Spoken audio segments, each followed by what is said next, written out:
everybody! No, why is it not changing the screen? Change the screen! There we go! No, that one is not from Arcane, but yes, off the game that it is by a product of.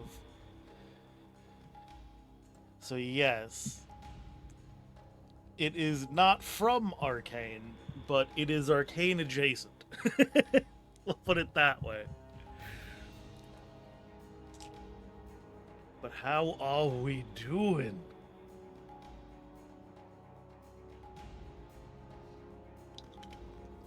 How are we doing? Sorry about the delay to the start of the stream. I was about to start stream, then needed to have a conversation. So just delayed until the conversation passed.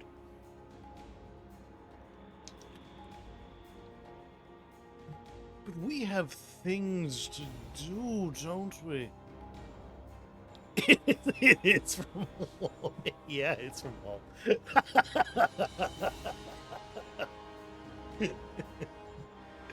Look, you can think about what you want about the game. Fair enough. They get good music. They get very good music, and they don't do copyright strikes when you use it.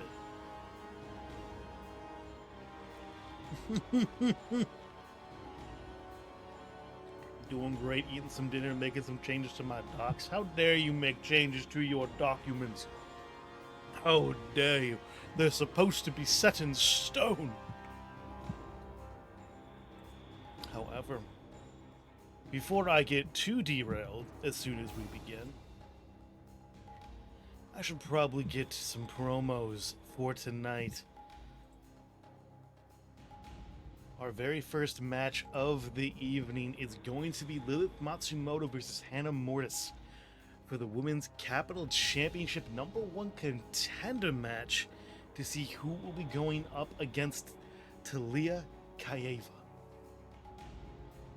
However, to put it simply, Hannah did have some words to say before the match.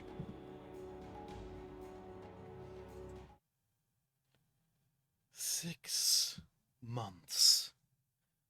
6 months since I was sidelined. I was always telling you all to improve. To beat me when you could. Instead, I got injured and you all battled out for the scraps. Happy I was gone with that championship in someone else's hands. You all had 6 bloody months to impress me. Instead, a green as grass rookie became our capital champion. I was even granted a spot in the tournament so I could regain my belt. Oh, you got injured. We don't know if you still have it. I wouldn't be standing here if I didn't. Talia, I'm coming for you. And I don't think you'll be smiling when I strip that belt from you.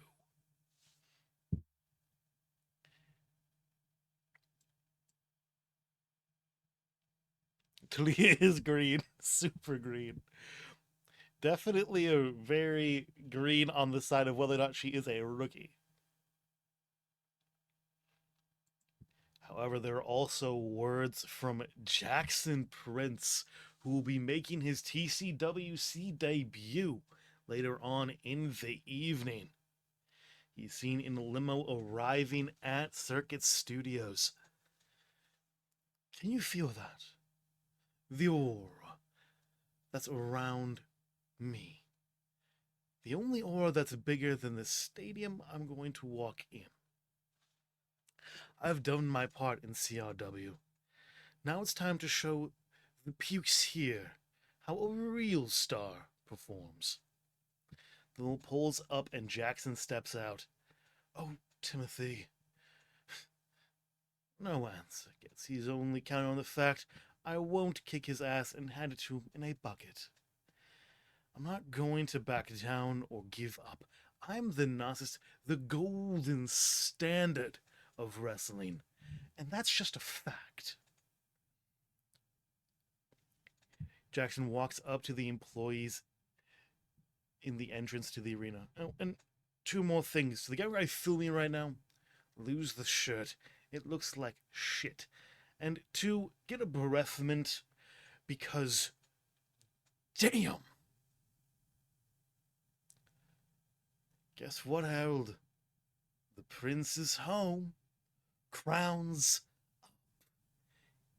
He walks into the door and closes it and places a sign on it that reads "Property of the Prince" as the camera fades, and we will be heading in to our first match of the evening.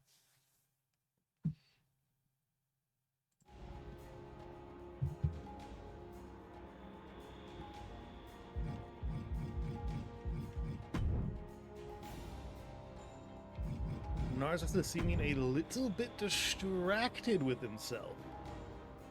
At least in my opinion. And in this case, I do get to be biased, because I'm going to be the one fighting him.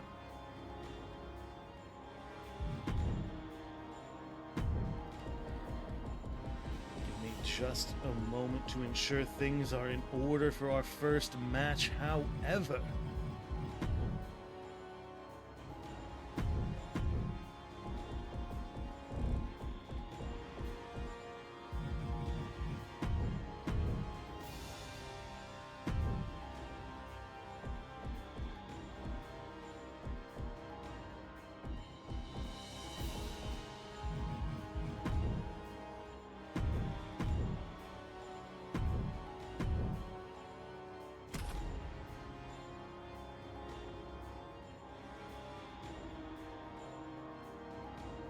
Harold commentating on his own match, unless perhaps what, sir? Unless what, sir?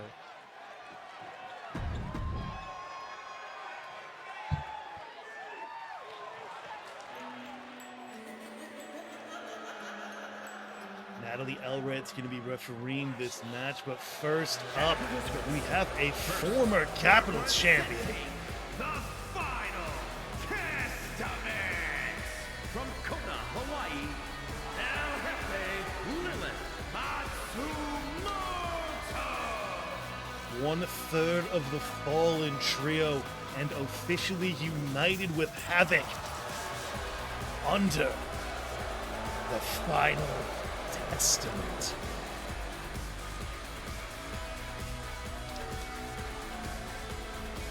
We'll have to see how she does up against Hannah.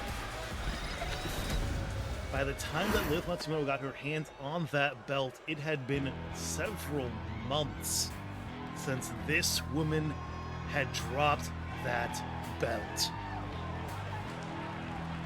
And her opponent from St. Paul, Minnesota, Hannah Mortis.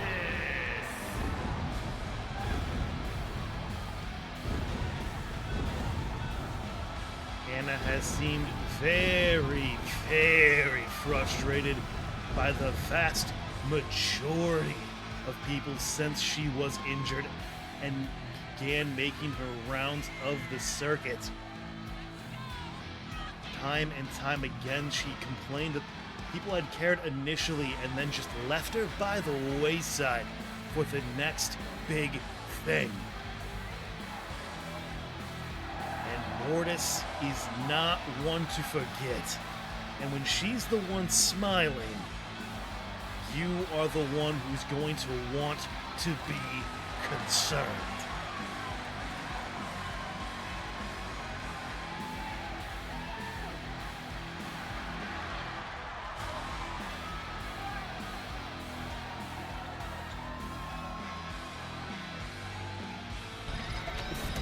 I mean, you can't commentate on your own match live, right? Officially. We get off to a very fast start in favor of Matsumoto. Finds a nice roll-up, hoping for an early pin.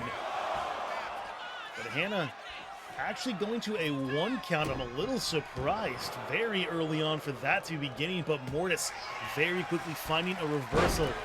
However, Matsumoto returning the favor, but after another set of reversals, it is going to be Mortis in control and already looking at an Achilles lock.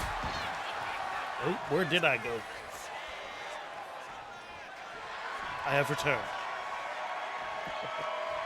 Calling for her to rise is Mortis, and Matsumoto does find that reversal a little bit too telegraphed from Hannah, perhaps taking for granted that everyone here is a little bit more inexperienced. However, into the pin, we've got 1, we've got 2, but Mortis with a solid kick out at 2. Stop. Matsumoto though looking for the senton, and Lilith pays with it with a big strike to the back. And that was a very nice spear found by Mortis, who's now lining up the next phase with a not 1 suplex blow. She's going for a round 2 and delivers a very solid second suplex.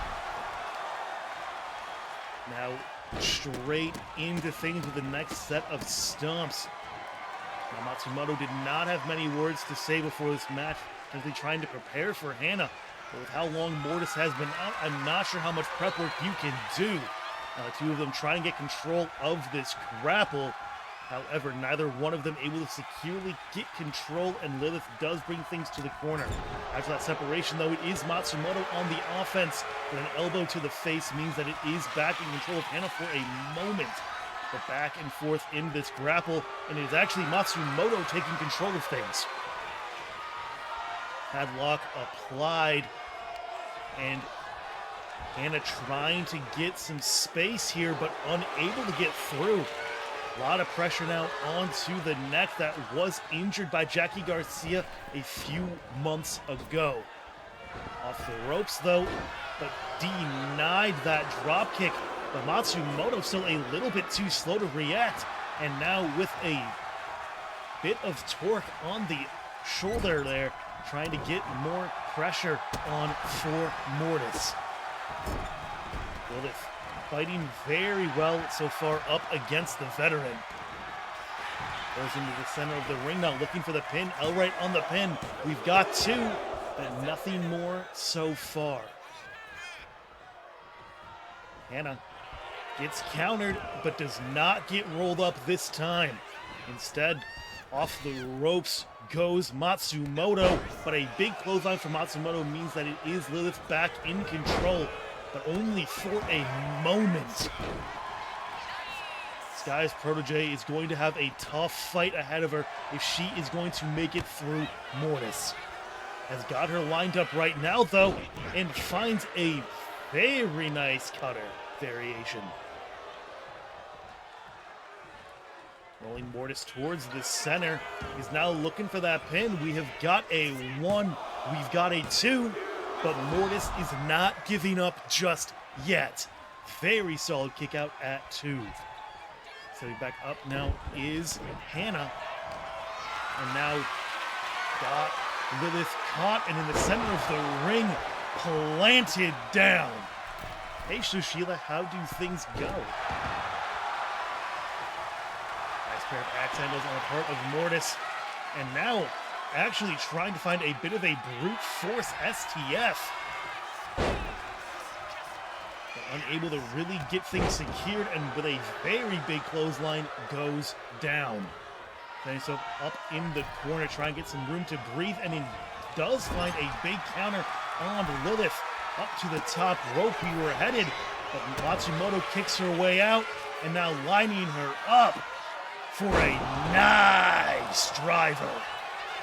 Looking for the pin again now. We've got 1, we've got 2, and a rope break noticed by Elright at the last moment. Gotta say, Hannah's looking a little bit more rusty than I would have expected.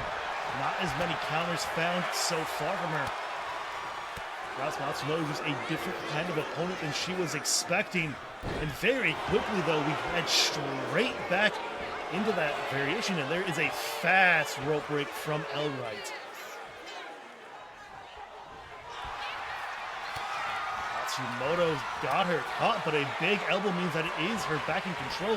But after an exchange of counters, it continues to go back in the way of Mortis, who's getting her lines up for the Mortis engine. And we have got a 1, we've got a 2, and almost with the 3. But kicking out is Lilith. Mortis looking very unimpressed as Matsumoto rises back up to her feet. But I think that might be more of a maneuver to save face, as Hannah has been on the receiving end of a lot of offense thus far. I'm surprised to see Hannah just going for a count out for the moment, or perhaps trying to use this as some space to breathe. Shoshila, did I miss saying hi, by the way? Hello. And hello, Blitz. Not sure what Hannah was looking for there, but one way or another, it was countered into a DDT by Matsumoto, and now whipped out to ringside herself with a nice stun gun.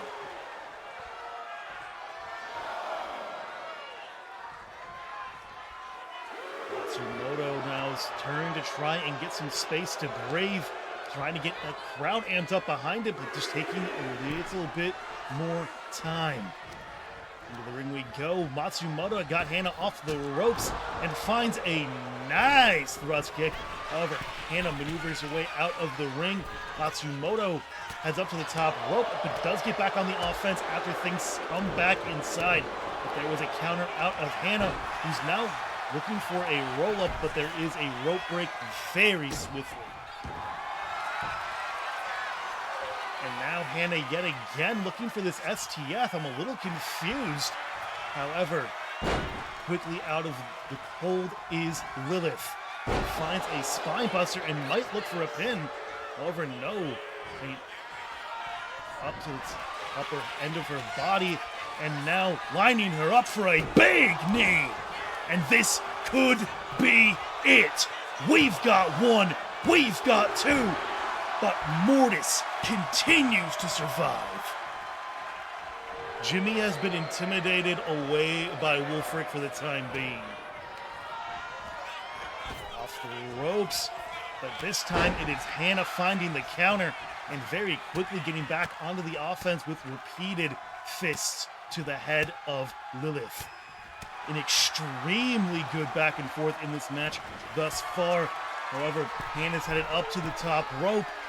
And now, how she wants to continue is calling Matsumoto back up to her feet and finds a very nice forearm. Kick is evaded, but there is a nice takedown by Hannah. Had her rolled over. Not sure what she was looking for there, but one way or another, it was denied.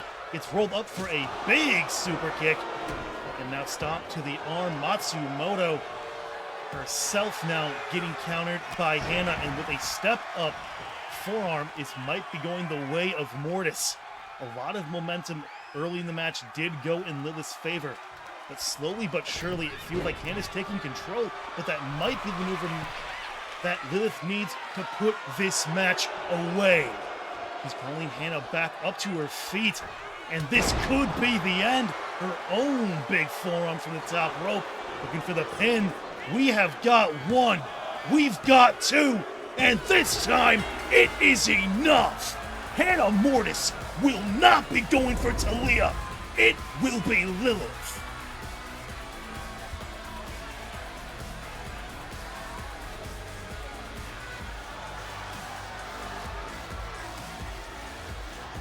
Hannah tried to make a resurgence in the middle of that match, got very close. But I have to say, Matsumoto looked a lot cleaner throughout the entire match. Enough! You turned on my mic a little bit. I probably peaked that thing.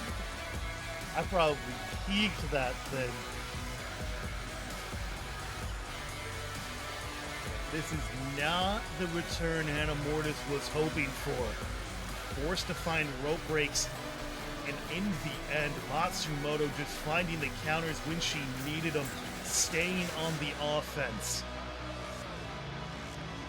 Ring rust, just too much for Hannah.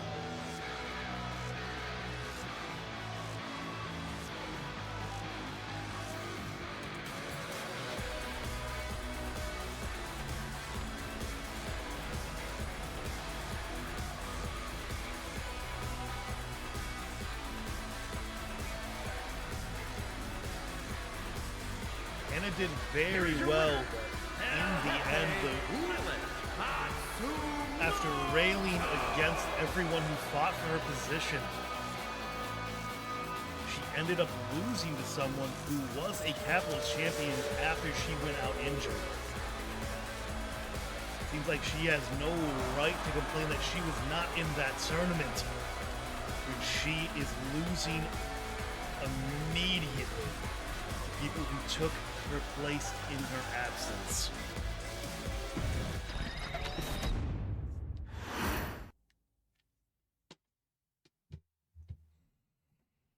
However,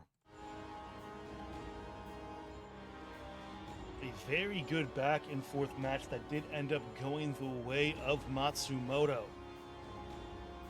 For our next matchup, we're going to have Jackson Prince taking on yours truly.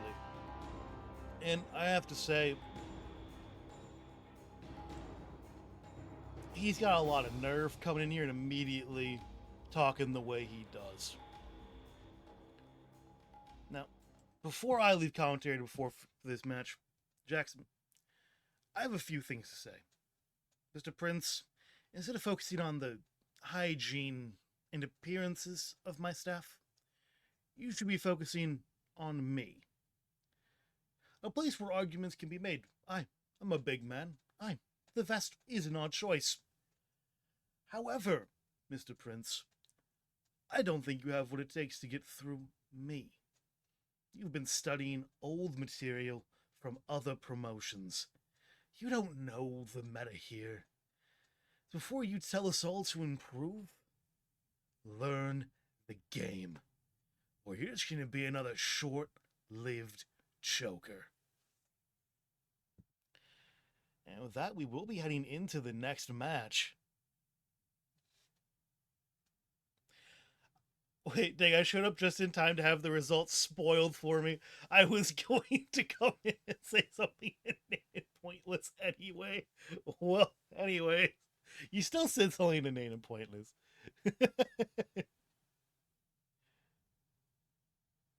Ring rust doesn't affect some people. Do you like fish sticks? Gab with the real questions. Do you like fish sticks?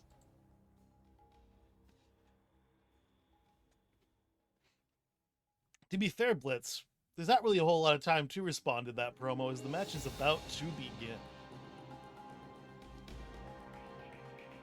Give me just a moment. Damikots, hope you have a good rest of the day at work.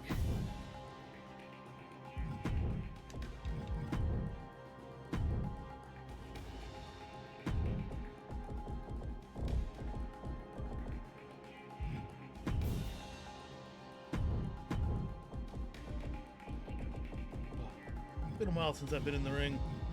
It's been a little bit.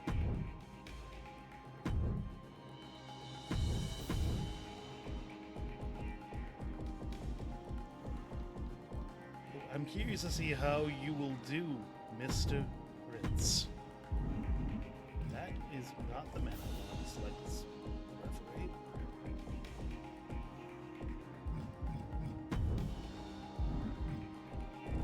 Why does this...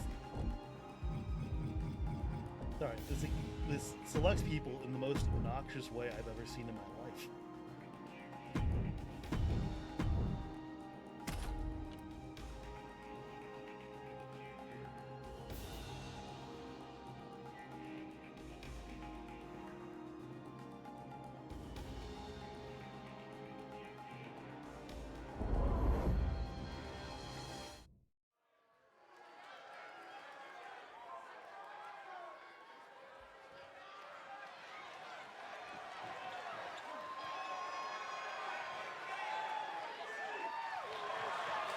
The following is a My way, my life. And the participants, first from Las Vegas, Nevada, weighing in at 215 pounds, the Narcissist, Jackson Prince.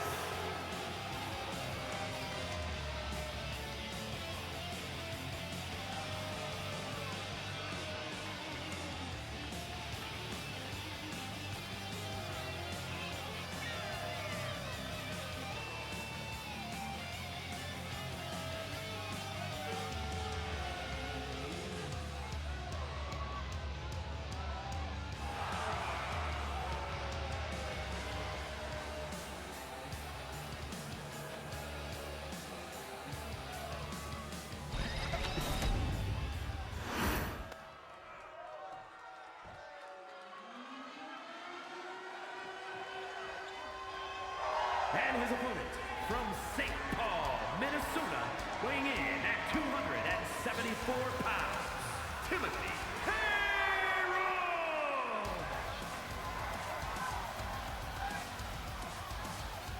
Would you expect me to be sitting on the commentary desk?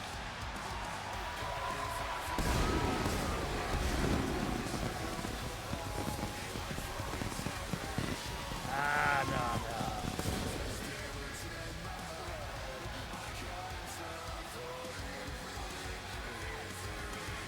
You can only yell at my staff once you've been here for a bit, Mr. Prince.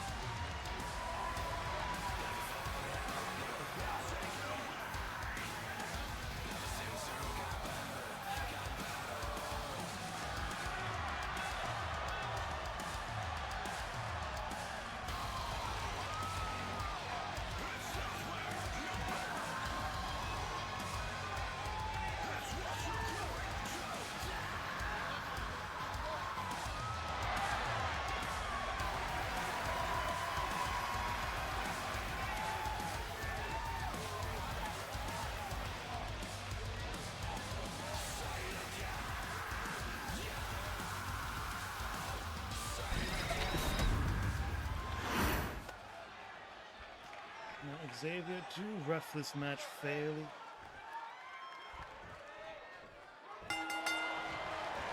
Stop the out my knee. You cannot immediately go for my leg. That is not fair, Mr. Prince.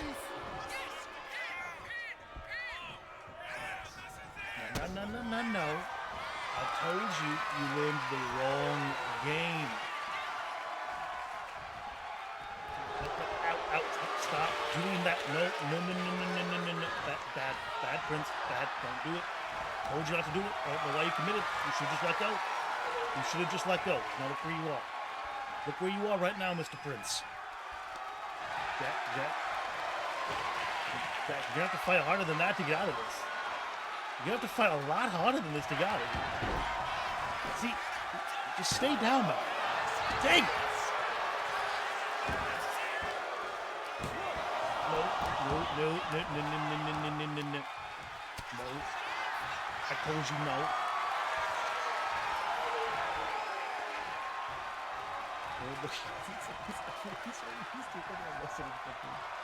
Get off the ropes, man. You have 4 seconds. Not 5. Stop it. Get off of my belly. I know it's big. Headlock it will be. Headlock it will be. No. Ow. I can't breathe. Ow. Come on. Get off of my neck, dude. Ow.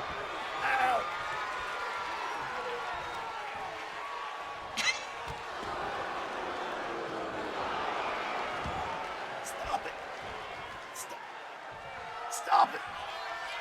God, can we negotiate still? Can we still negotiate that? Ow. Hey. Told you. Stop it. No. Not like this.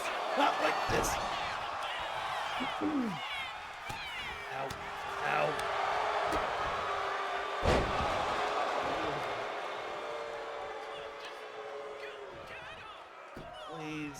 Prince, just stop. Just stop. Ow!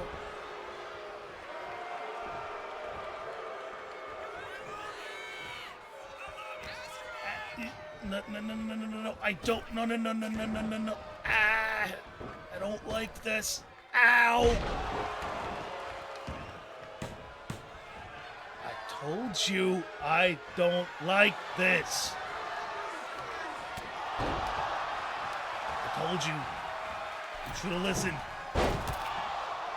Ow, my back. Oh, I need to think about using the ropes more than I do. Ow. Night. That was a rope break. That was my leg on the ropes, not his. Come on. No. Look at the... No, dude, look at his ignite. Did you not see his legs, Knight? Excuse me. Ow.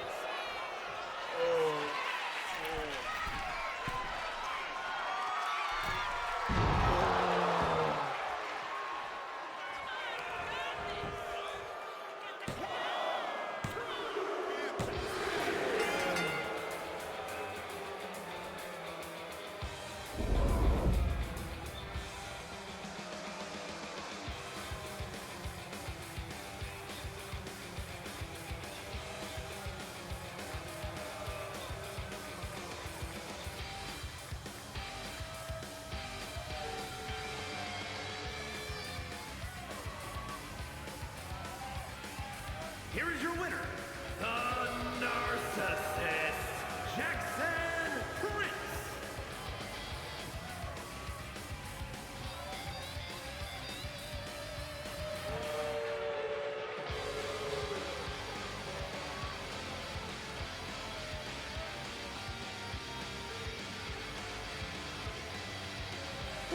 Well fought. Well fought, Mr. Prince. Ow. God, ow. Well fought, man. Ow. You're gonna have to pardon me needing a breather after that. Ow.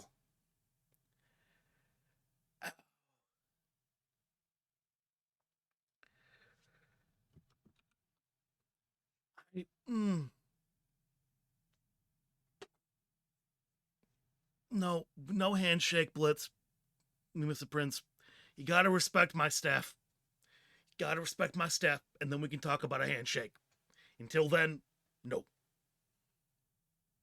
Gotta do the bare minimum before I'll shake your hand. Ow. Whew. I still have a job to do. This was a dumb decision. However, on we go.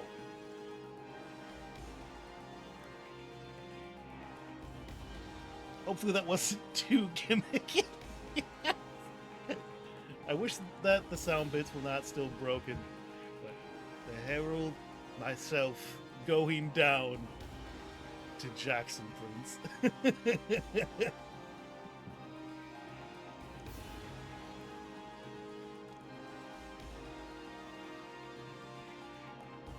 Next match on the card is going to be a triple threat elimination match for Tussle's spots and Revolution Gauntlet. So as a reminder, Drew Malenko is your current Revolution champion and is guaranteed to enter in spot 3 of the Gauntlet. So whoever is eliminated first will be out of the Gauntlet, and then the last man eliminated will be coming out second. Well, they're rather first for Melee, but overall. I mean, first for Tussle, and then coming out first overall in the Gauntlet. And the last man eliminated will be coming out 5th. Melee will, because they do not have the champion, will be getting the later entry spots at 2, 4, and 6. You have to give me just a moment to get this set up. Respect your staff! I'm with you, but I'm on a total douche canoe. Then why did you yell at my staff on entry? Why did you yell at my staff on entry?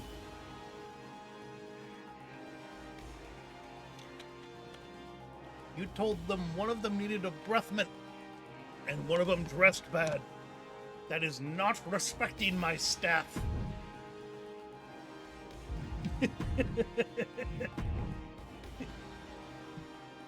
Heel heat, that's the business.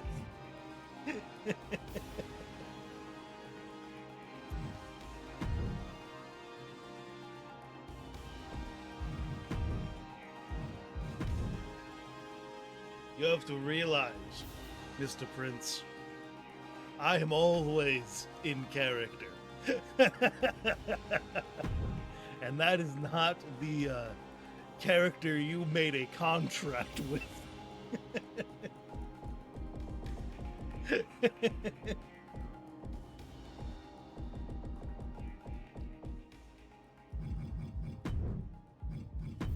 Once your character respects the staff, I will give you a handshake.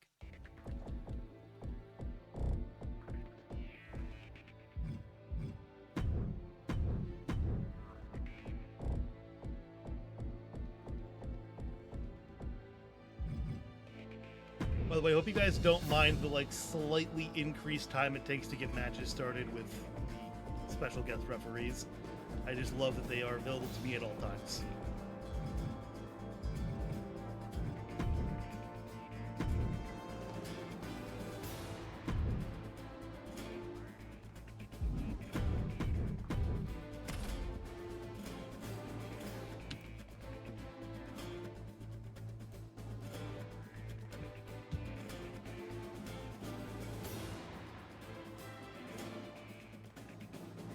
The one downside is always having to skip one entrance, but it is what it is. Boo! Boo you! You got Wolfric mad at you, Jimmy. Wolfric is posted outside these doors waiting for you, man.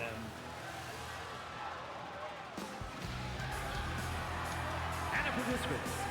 First, from Leeds, England, weighing in at 198 pounds, Aiden York! Oh. My mistake. Over entering first, it is going to be Aiden York. Formerly a tag team champion, he has yet to earn singles gold here in TCWC. Emotional, damn it!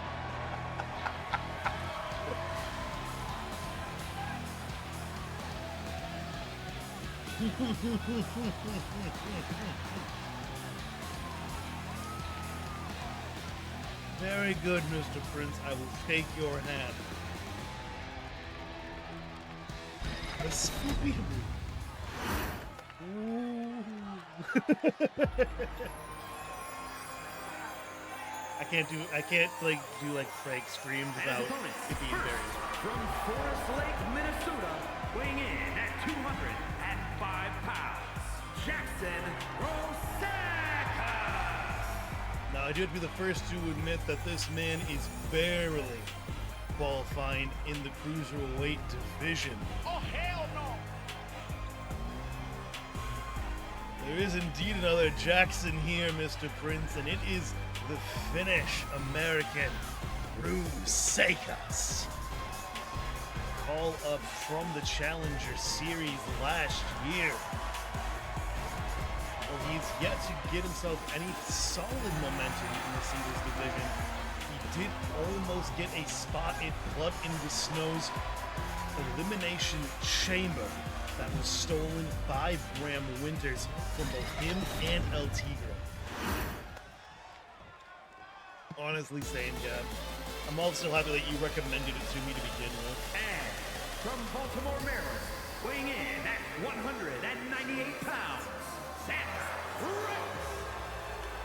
And the only man in this match to have held singles gold thus far. It is a former Revolution champion in Xander Wright.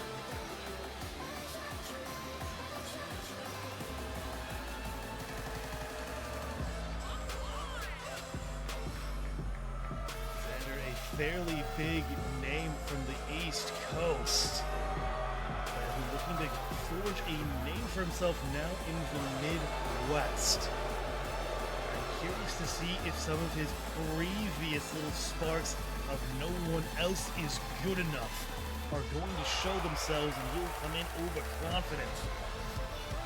Or if he is going to ensure that he gets himself a spot in the next gauntlet.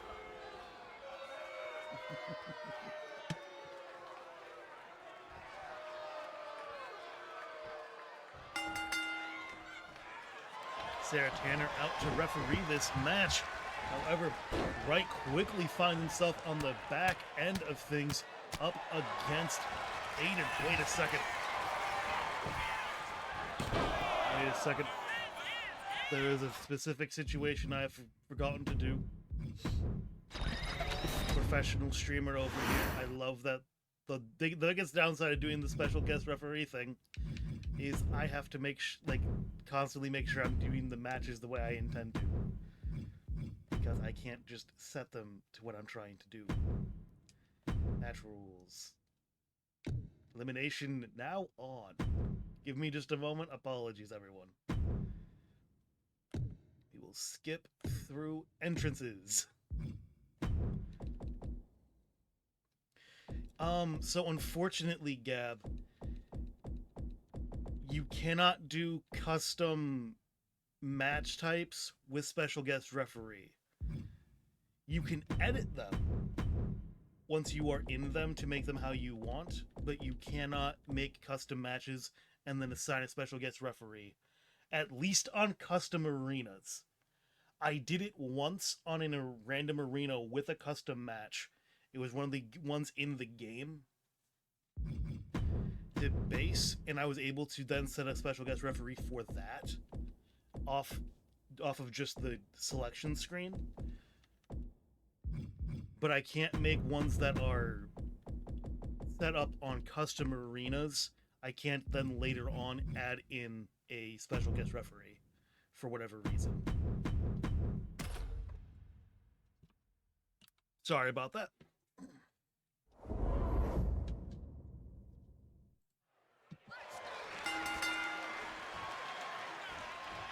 However, now ready in the ring is going to be Sarah Tanner, still refereeing things, and already it's going to be Aiden looking for a pin on Xander, picking up right where we left off, and it's Jackson also trying to go after Wright a little bit.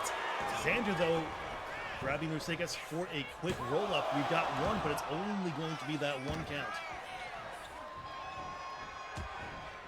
Fighting out of the hold now, though, it is going to be Xander getting himself free from York, but Rusegas quickly finding a nice little Salito del Sol variation there.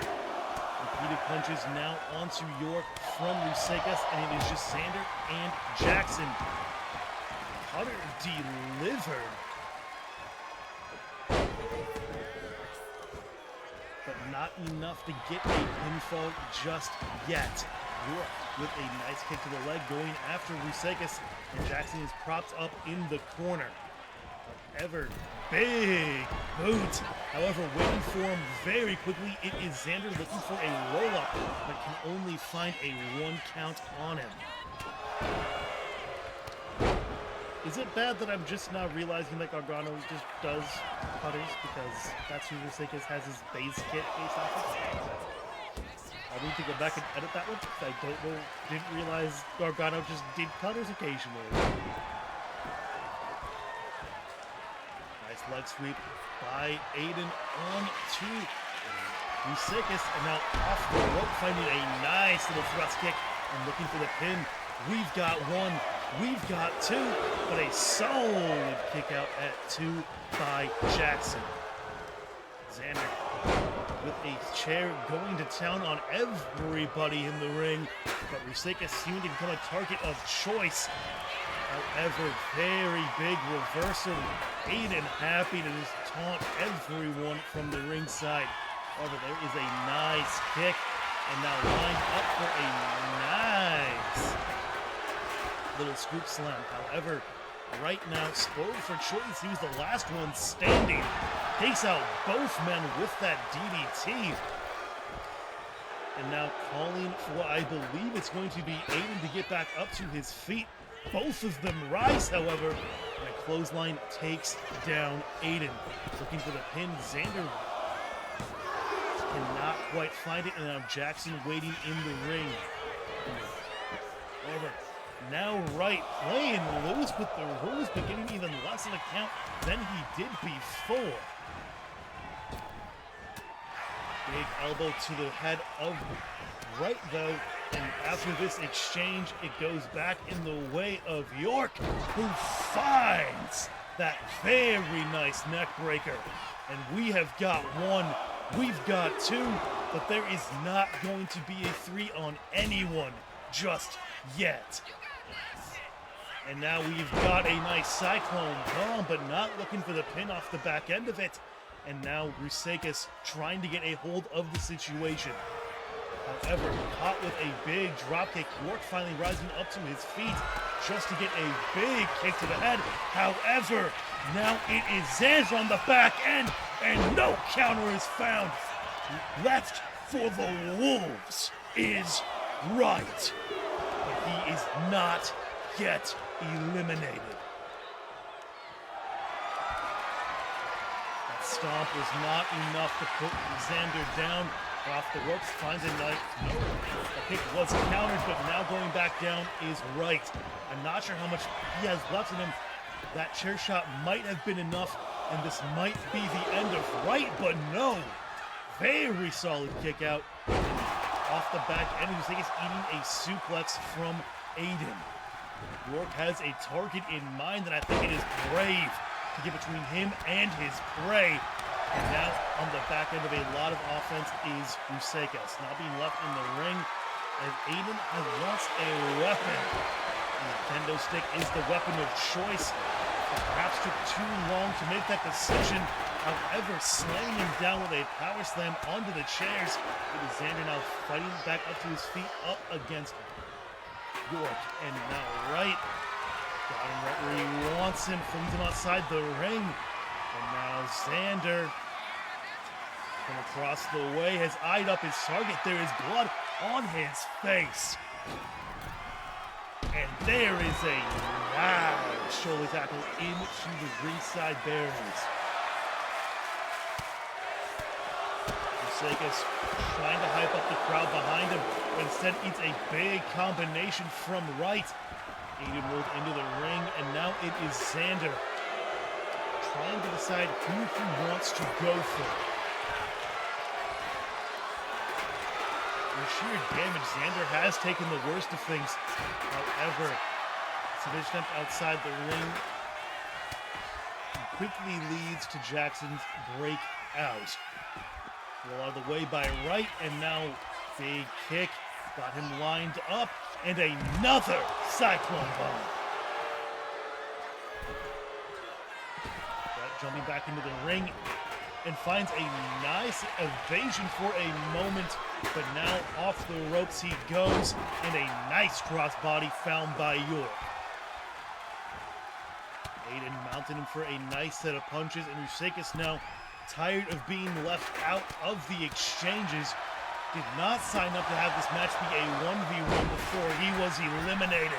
Or eliminated somebody, and finds a nice splash off the ropes.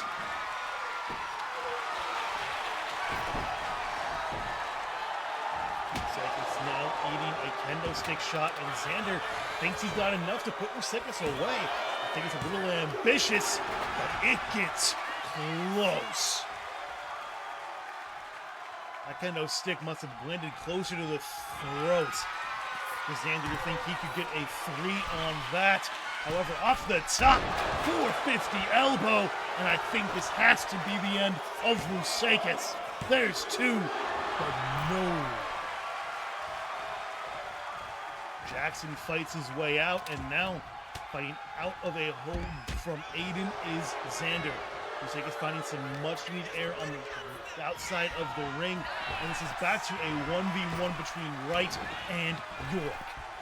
Big back elbow on the part of Aiden, And now calling for the man to rise up. Foray to be left to the Wolves yet again with that double stomp. We've got one, we've got two, and right.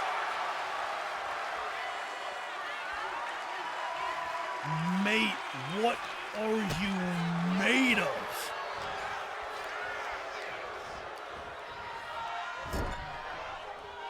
I have to think that Wright is operating entirely off of fumes at this point. However, continuing to find counters entirely off of adrenaline. I am not sure Wright's going to have anything left if this comes to another pin attempt. However, he's headed up to that top rope, and he's lining up again for that 450 elbow. Jackson just waiting at ringside. Aiden is down, and York goes out. Has got now Rusakis lined up for that small package cyclone bomb, and is yet again getting set up for this 450. Elbow lined up, and it lands for the third time in this match. And we've got one, we've got two, and Xander Wright.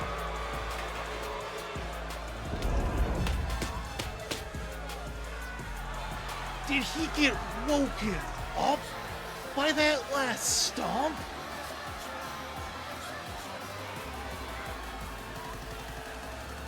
Aiden York put in so much effort, but was the first one eliminated.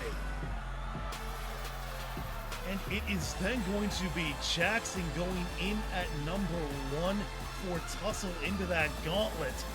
And number 5 will be your victor in Xander Wright.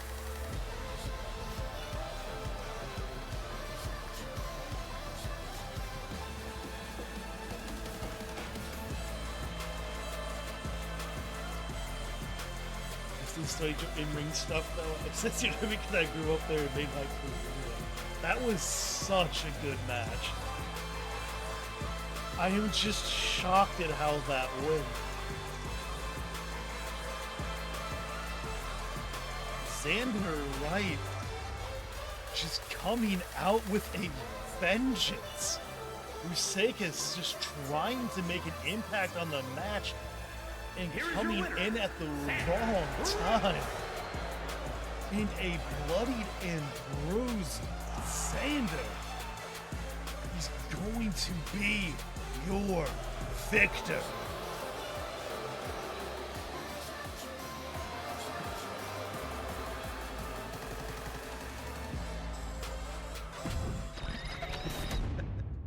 However, we do have a message out of the Bayou Jimmy Long from social media with, I would like to formally apologize to Wolfric Drake. I got overexcited my first night commentating and deeply regret what I said. We will have to see how Wolfric Drake responds. But Mr. Long has made overtures for Wolfric Drake to not be waiting for him at the entrance of the building.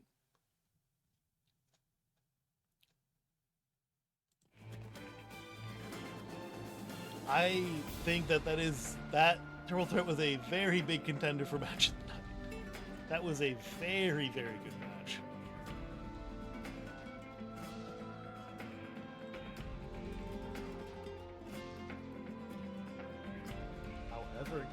We'll have to go into the next match, and it is going to be a tag team match. That will be Vada and Elkins up against the Clan. That will be up in just a moment.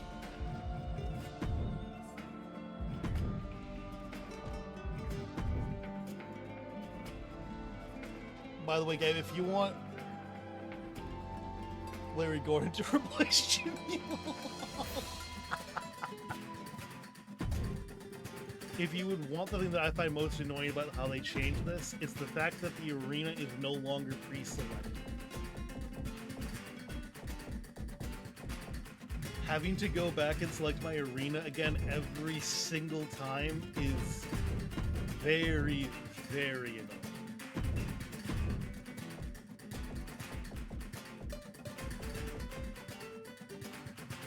Please don't, please, Jimmy. Don't worry, Jimmy Long will not be replaced.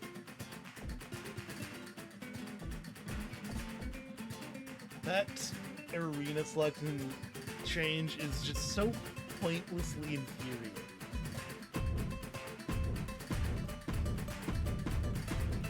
All they had to do was not touch it, and I was going to be happy.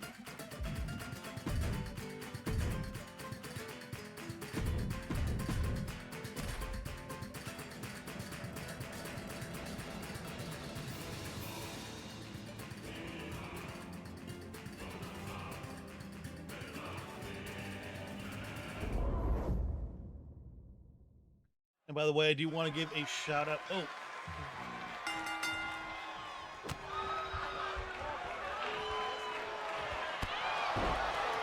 I'm not going to worry about entrances for this match. However, off to a very fast start, being refereed by Natalie Elwright, is going to leave Marina and Vada. Marina and Eric looking to take down the Clan. Neither one of them had the showing they were hoping for during the tournament for the unification of the belts. Early 2 count by Eric onto Satoru.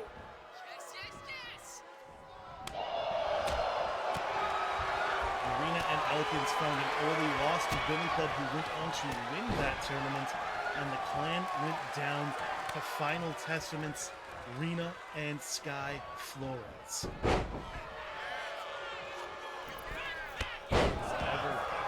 Off to a very good start so far in this match. It is the former Old Gods. Vada almost finding another 3 count onto Satoru. However, now entering the ring, it is going to be Yori Kushida. Vada finds a nice pair of axe handles. We've got 1, we've got 2, but no 3 to be found. Finds a big kick to the head, but hits back a nice reversal. And does not actually for anything after getting Nathan off of the ropes. And this time that crossbody does not find its mark. Kushida with a nice little bulldog that gets taken down very quickly. Arena. Nice clothesline found. And I think Vada looks to be trying to get Elkins back into this match, and that does appear to be the case. Marina learned last time that she cannot be stuck in this match for as long as she thinks. Roll up now from Yori, though. Quick kick out by Elkins. Eric eats a boot, but does not care, and immediately goes for Kimura. Breaking out of the hold, though, is Kushida, and Yori, with a nice series of punches, gets him lined up for a nice choke slam. Strikes not quite found, and now rolled up yet again is Kushida. Elkins seems to be trying to win this not through traditional means, which I am a little surprised about. However, Elkins wants to head to the top rope, and no one can stop him, but you can move out of the way. And that elbow finds nothing but a mat, and Kushida is now headed over to bring Nathan back into this match. Nice spear found by Satoru. And the Clan's Daimyo has got the Wanderer up to the top rope and tosses him out like he is the garbage. I was expecting a little bit more pomp and circumstance, but with that maneuver, it is actually only the Clan left standing.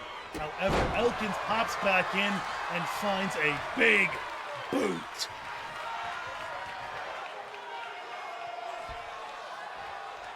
Satoru trying to rise back up to his feet, but just waiting, going into the waiting arms of Elkins. And Eric finds a nice little fall-away slam.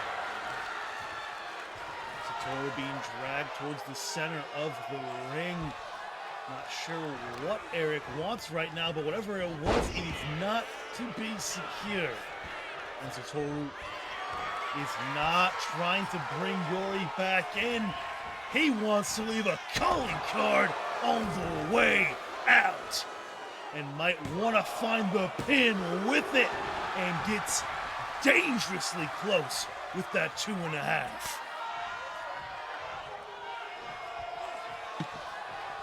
Yori in for the Clan. Eric finding a much-needed counter at this stage. Finds himself on the back end of another suplex. Eric is down, and we've got one. We've got two. Solid kick out, but there seems to be a similar issue to what happened with the Prodigies and this, rather what is now known as the show last night. And the pin off the axe handle, though, before I can continue. And a solid kick out at 2 for Elkins. Vada and Elkins are far more known as singles competitors than they are as a tag team. The Clan, however, have made their business in the tag division. While Satoru is not to be scoffed at in singles competition as a former Escalation champion,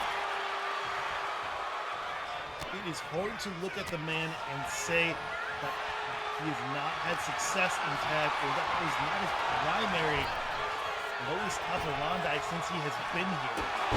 However, big boot found by Elkins and very quickly bringing Urena back in.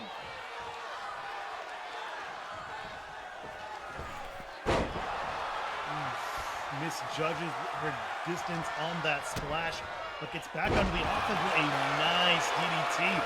Looking for the pin. We've got one. We've got not quite two, though. So far, the refs tonight have been a bit more fair than they were yesterday. Nice Revolution knee into that elbow. However, nice evasion by Vada, but just into a waiting chop by Kushida. Satoru back in for the Clan, and Vada stepping back into the ring. But eats a very nice clothesline out of the daimyo. Finding a nice little forearm there is actually Satoru headed up to the ropes, finding that senton. But Elkins more than happy to look for a punch there, looking for the pin now is Satoru. But Urena fights out at about 2.5. An Irish whip set up in the corner of the Clan. And Urena has been caught isolated. And there is a nice double back body drop. Elkins makes his way back in. Urena desperately found what she needed there. However, just the same, the strike clock must have just struck midnight, as there's a shot in the dark. We're looking for the pin, but Urena in time to stop it. Yuri, step too far, but still fighting back control from Elkins. Has now got Eric set up in the corner. Kushida, what does he have in mind back here? Big form to the back, followed by another. Got him turned around and makes him fall with a nice snake eyes.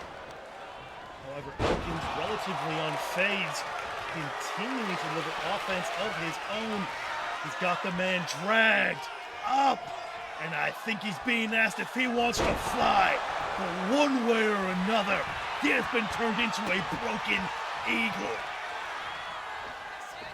And Satoru was in very quickly to save things for his adoptive father.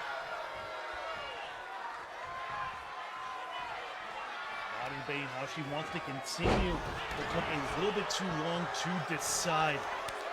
And because of that timing, it is now going to be Satoru tagged in for the Clan. The momentum has shifted back and forth.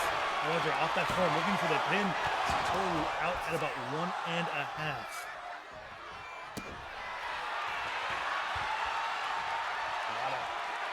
Going for the tag back into Elkins as Nathan rolls out of the ring. And the Wanderer waiting for the Daimyo. Around. What does he have in mind? Off the ropes goes Satoru, but the elbow is denied. He's got him caught. And the coronation has landed. It appears he wants his father to have the last laugh, looking for the pin off of it. But breaking it up at a 1 is Urena. And now Eric did not find the counter. And there is a second shot in the dark. Surely this is it. We've got one, we've got two, and no.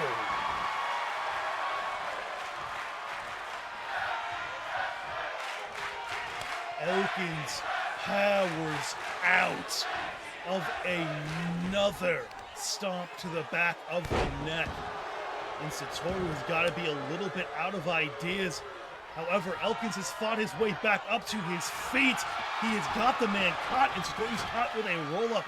We've got one. Satoru is out quickly, but there is a nice leg drop out of Elkins.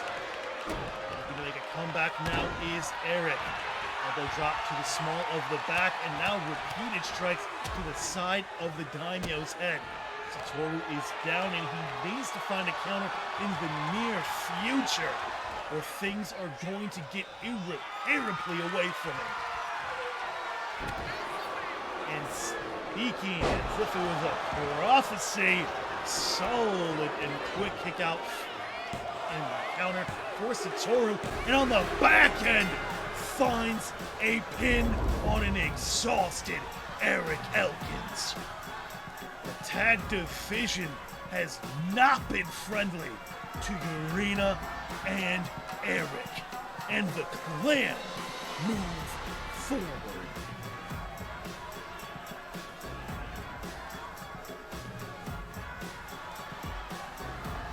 However, that said, I don't envy the Clan having to go up against the Final Testament again next week.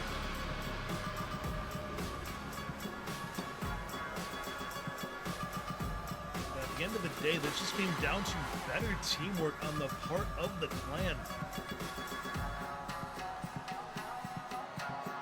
The duo was the long-standing tag team for the team when it was still under Rui Yamashita, and they were just showing off why that was.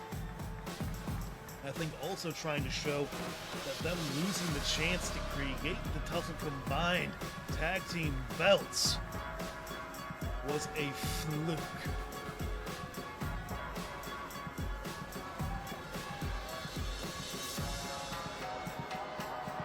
Here are your winners, Nathan Toru and Yuri Kushida, the Club. Clan with a well-deserved win here.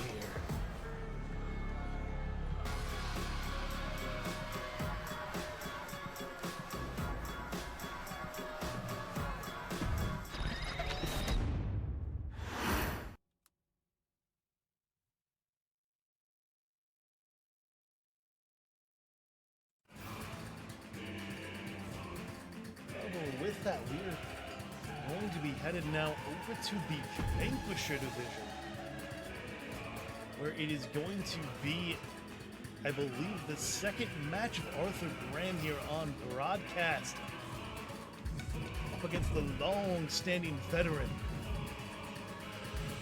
in Lance Gage.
Knight will be the referee of this match. However, entering first, And the it participants, is the first Gauge from of Newport TCWC. weighing in at 239 pounds, Lance Gage!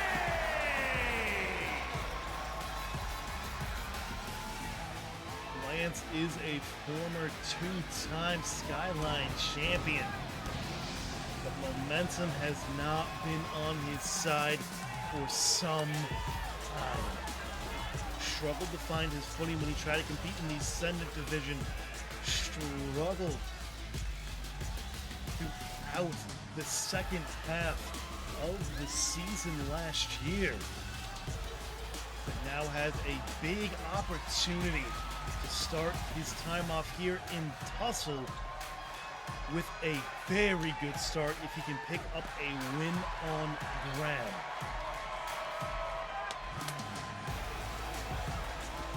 But it is telling that he is not someone who is in contendership for that title as of yet.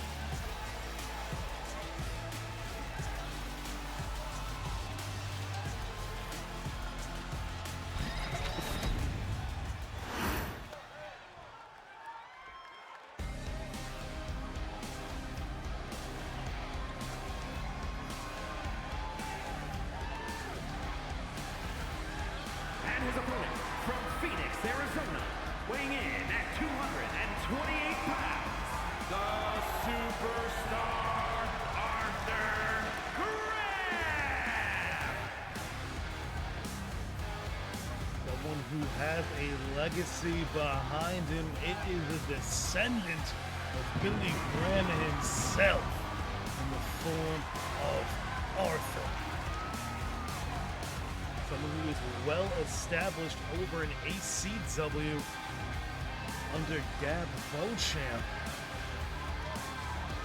Arthur has not had much time to shine here in TCWC and has a lot to prove. Picking up a win against a veteran like Lance do a lot to establish Arthur as a very solid contender here in the circuit. However, he's going to be a longtime veteran of TCWC up against a relative newcomer. Who is going to take the win? Very quickly looking for a pin, though, is going to be Lance. Solid kick out by Graham at 1. However, Lance now trying to catch Graham in a bit of chain wrestling. However, loses control of the grapple, and it's still going to be Graham finding a nice sling blade and immediately calling Gage back up to his feet. And now heads out to the apron and finds a nice knee off the ropes. Looking for the pin. We've got 1, we've got 2, but there's not going to be a 3. After an exchange of counters, it is Gage actually finding a clothesline into that fish drop, but Graham fighting back up to his feet, finding a nice little step-up kick. And now off the ropes with a big knee drop. Arthur trying to head up to the top rope, but Gage having none of it.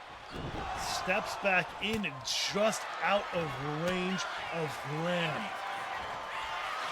Good maneuver there out of Gage, but it is still Arthur currently in control and in control of this hold. How have things been so far this year? I've been a little bit distracted, so I'm sorry. Still in control. The hold for the moment, though, was Arthur, but Gage has finally wrestled control of the grapple into his favor. Wrenching on the arm, Graham is going to need to fight out of this, or that arm could very quickly start losing helpfulness. However, instead, Gage pulls the legs from under Graham and immediately goes for another grapple. One that Arthur very quickly actually fights momentum into, and now it is going to be a fight in the corner. One that Gage gets the first strike on, but Arthur's fighting out of that hold very quickly. Bro just axe-handled John Cena.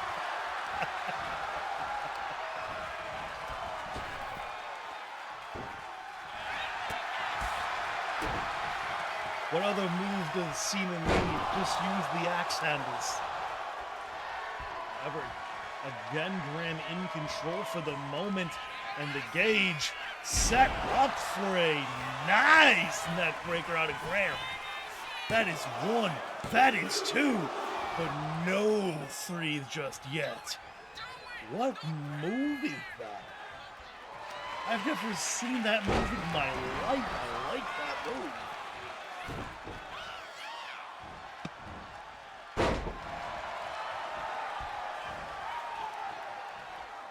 Gage's turn to call the man up, but that clothesline is evaded into a nice quick kick out of Graham.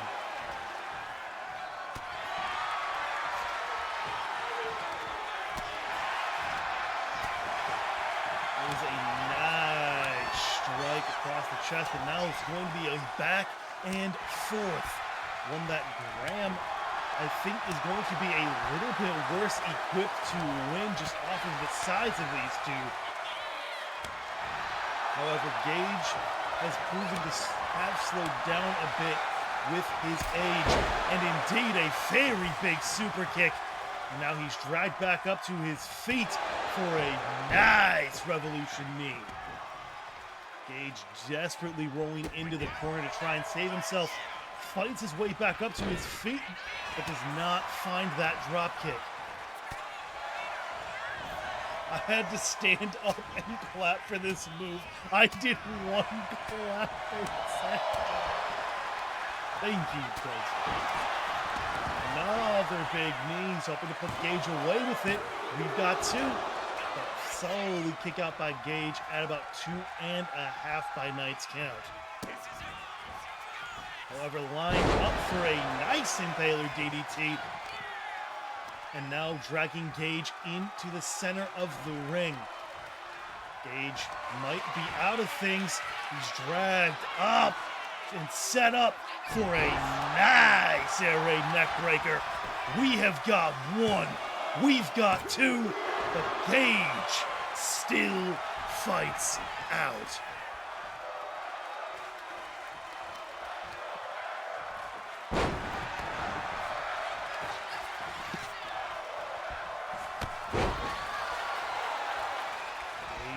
Trying to fight back control of this match.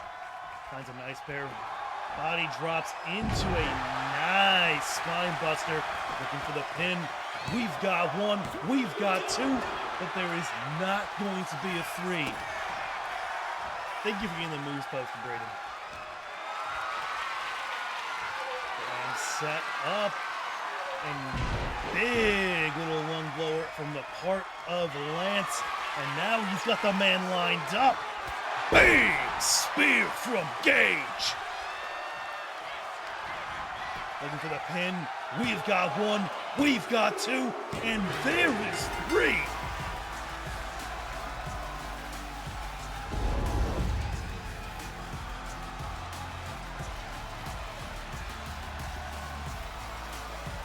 Gage pulling out a win with the spear.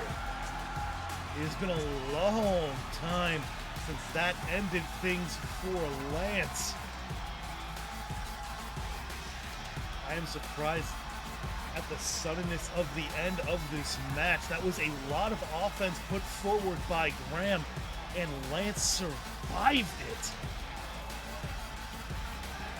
But just the same, very solid match. And at the end of the day, it will be the veteran Gage taking the win over Arthur Graham, but Graham cannot be disappointed with that performance. He had control for the vast majority of this match, but unfortunately, one moment is all it can take sometimes to win you for that 3 count, and that was a big spear out of Gage.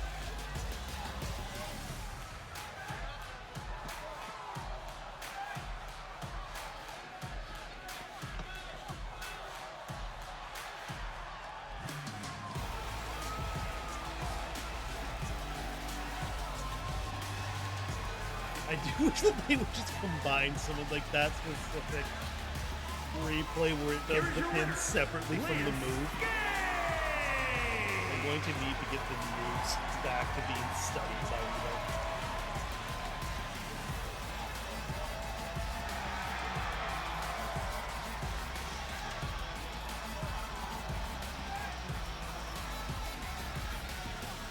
Stabbing.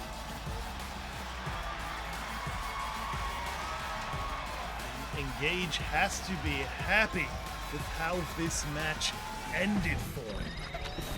A very good start to his season, and Graham, while probably not getting the win he was hoping for, has set himself up on the right road. How are things going, Daredevil? How are things going?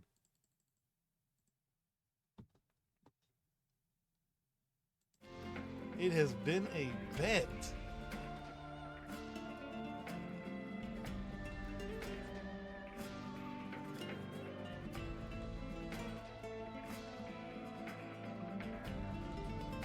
However, after that last match, he is going to be headed over to the debut of Veronica Nitro, which will be done up against Final Testament's Callista Grace. However, I'm going to take a little bit of a second here.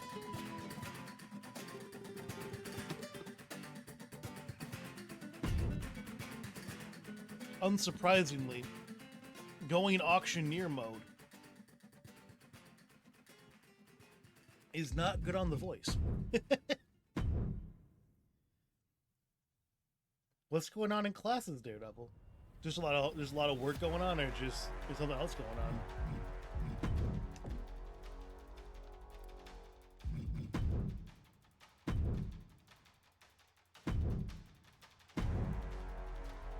You're lucky I don't have any points. Look, I'm staying hydrated. I'm staying hydrated.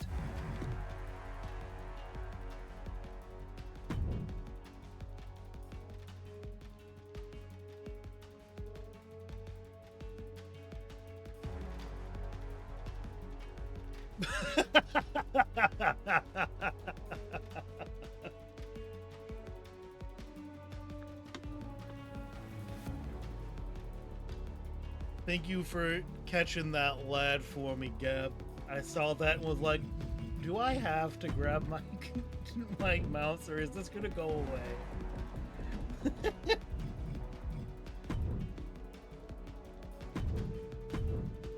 Now, I have to admit, I do not know what to expect out of Veronica Nitro. She is not a competitor I am overly familiar with.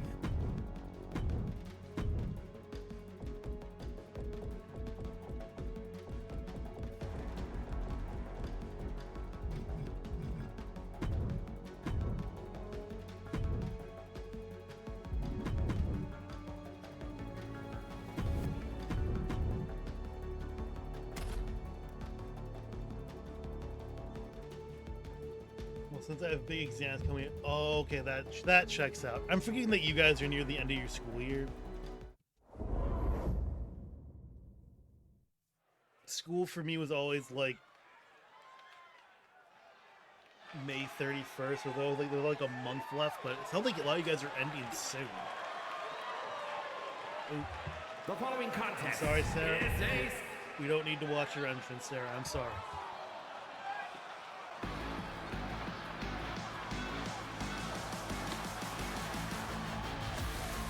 And the participants. First, from Sarasota, Florida, Victoria Knight. Entering first is going to be... You're trying to kill me with ads. I'm not trying to kill you with ads. It's just the way they are. I'm very much debating making Jimmy Long a call for the meme.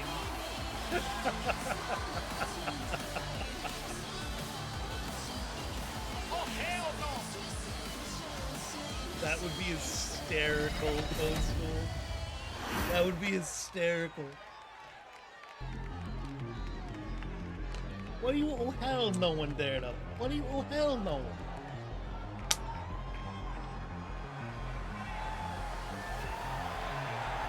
opponent, from Minneapolis, Minnesota, Callie Grace.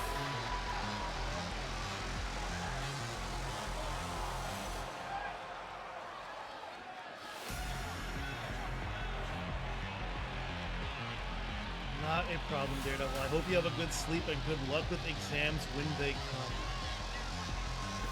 Have a very good night.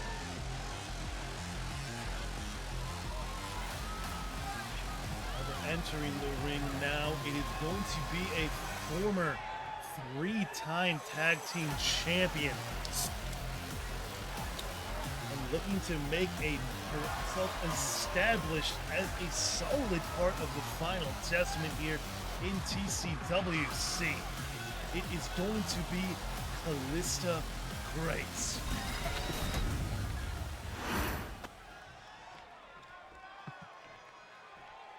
Gab over here. Jimmy Long versus Harold in the underground match.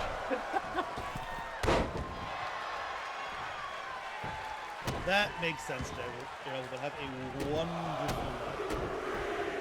Monica off to a very fast start against Callista. Looking for a pin off that forearm.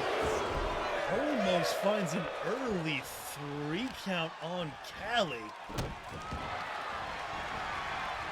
Grace still has some fight left in her.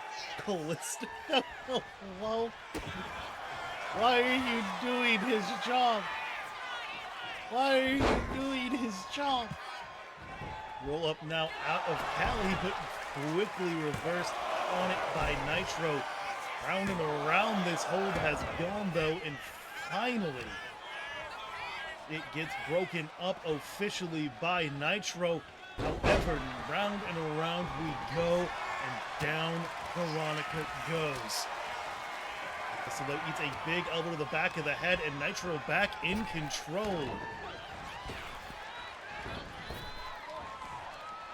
However, tries to get her off the ropes, but Callie has been there before, and Grace has got Nitro. No, Callista eating a set of elbows to the gut, and Veronica with a nice boot to the face. Nitro lines her up for a big knee. Goes back into the ring, but perhaps should have waited into the waiting arms of Nitro and eats another combination. Veronica seems a little bit unsure of how she wants to continue. However, tries to go for a backhand, but no one is there, and a nice moonsault out of Callista. Both of them got each other locked up in a grapple. Veronica's got the momentum, but no one's got control. And Tanner steps in to break it up. Sarah stepping out of the way. Nice combination of strikes by Veronica. And Grace needs to find some momentum quickly, because things are starting to get away from her. Found a nice combination of strikes, but she's going to need more than that if she is going to survive. Off the ropes. Got caught with a wheelbarrow, and there is a nice bulldog out of Callista. Grace now off the ropes. Nitro cannot get out of the way, and the Rolling Thunder has landed. Tries to find a 3, but only gets about a 2.5, but that senton got close. Callista up from the top rope, goes for the 405, but cannot land it. And eats a big knee from Nitro, who's now looking for the pin.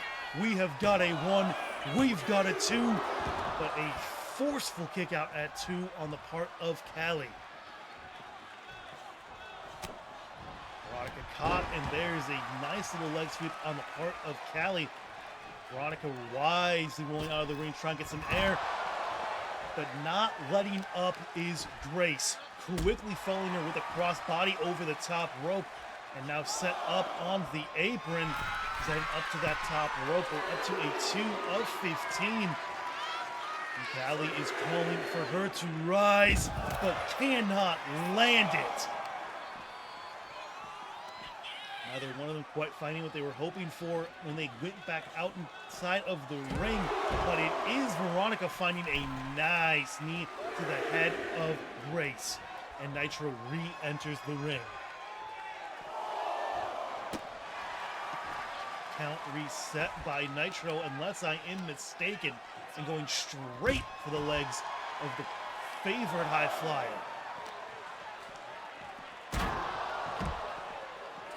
Nitro trying to turn this into a scrap, it seems, unwilling to try and compete with the technical prowess of Callista. However, Callie quickly regaining some momentum here after being thrown into the stairs. Found a Hurricane Rana looking for a bit more now, and this time it is actually going to be Veronica into the stairs.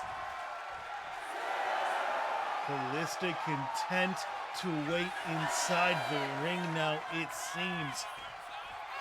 We're up to an 8 of 15, and Nitro has made her way back inside, but this time it was Callie who was waiting. However, Nitro very quickly finding a counter, and now off on the ropes. Nice strike, and now lined up for a nice pair of knees. Kentucky knees have landed. There's one, there's two, but another kick out for Grace.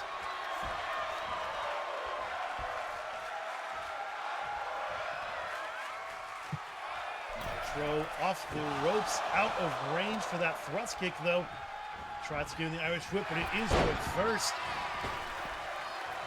However, that Hurricane Rana did not find its mark, but there is a nice little leg sweep out of Callie, who finds another senton, and this one might be enough.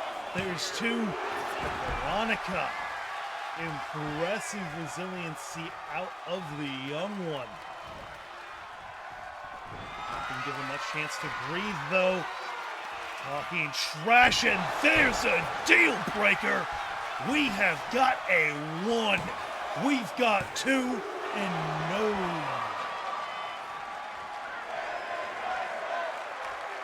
Veronica still not got enough in the tank.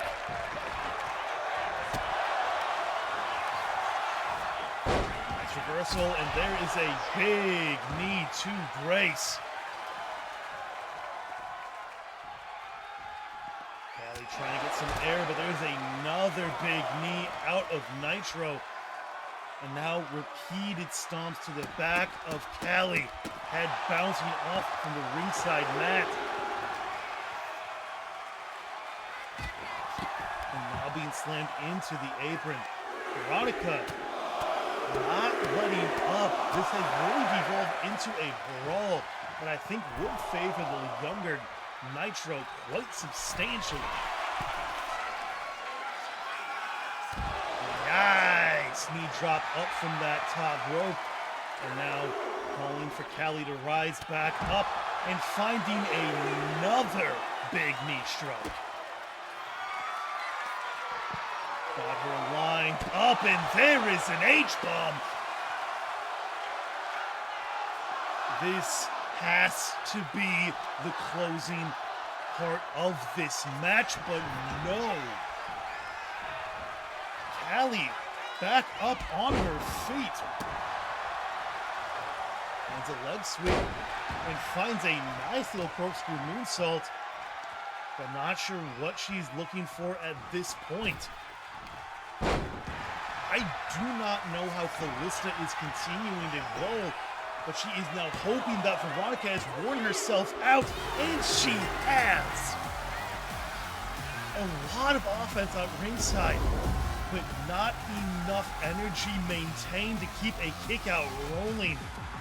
And the over-aggression from Nitro means that she cannot find the remaining strength to kick out. And final testaments, Callista takes the win.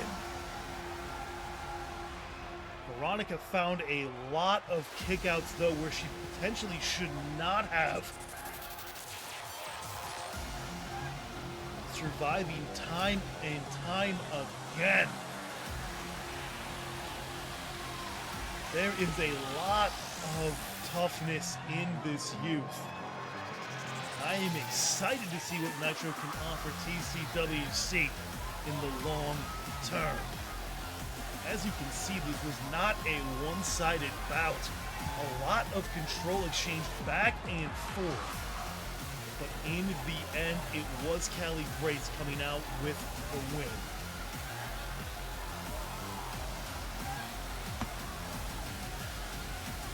But I think if I keep calling her Callie, I'm about to be the person eating the 405 splash. So I should probably stop doing that. Or is it 05? Here is your winner. I need to relook at the name of that movie. Grace. It's 405 or 045.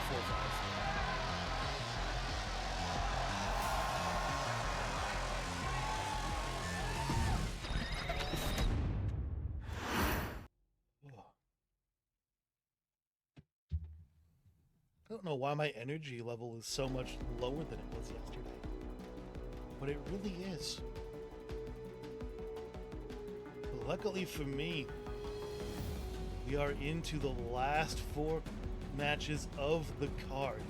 Well, actually, no, I do know why I'm lower energy. I fought earlier today. Well fought to Jackson Prince. He did take the win. My ribs do still hurt from that senton. And I will consider shaking your hand.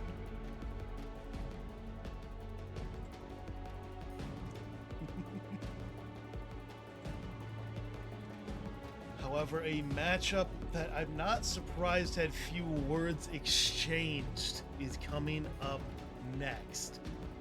It's going to be the #1 contender match for the Men's Vanquisher Championship. And it will be Elijah Fink taking on Fletcher Stud. Now, as a reminder, we got a little bit more infrastructure into the circuit, and our matches for the Vanquisher Championship will be done in underground rules with disqualifications. So no longer will weapons be allowed in the defense or seizure of the Vanquisher Championship.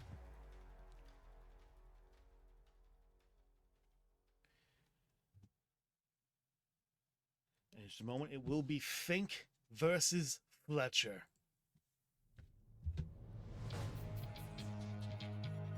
Sus? What's sus? What's sus? What did I say that was sus? What was sus? What was sus? I'm missing something. Please. What was sus?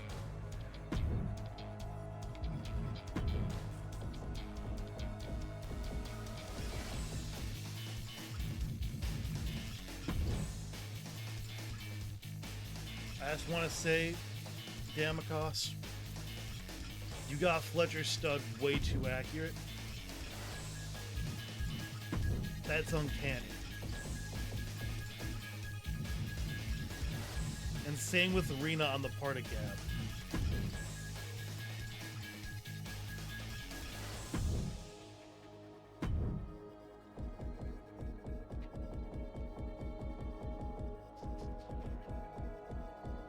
I will have to say that Natalie better not pick a favorite in this match, because I'm going to be a little bit frustrated if she does.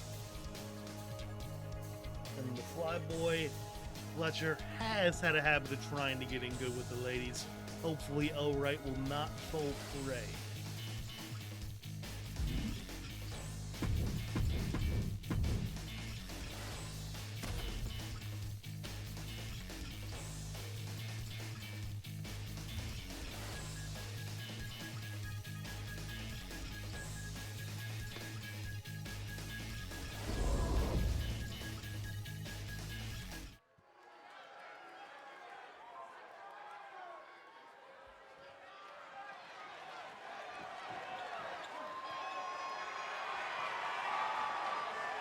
The following contest is a special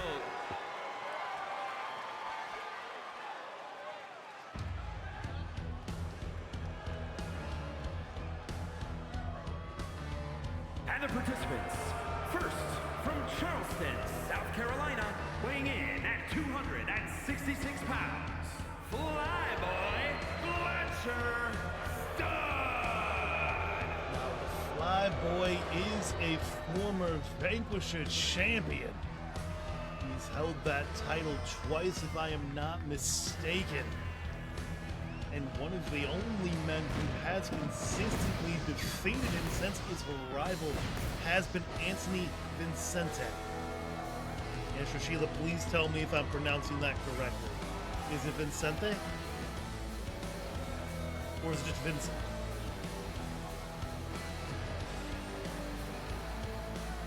I have a Fletcher Stud hoping to bring home another victory and get this season well underway for himself.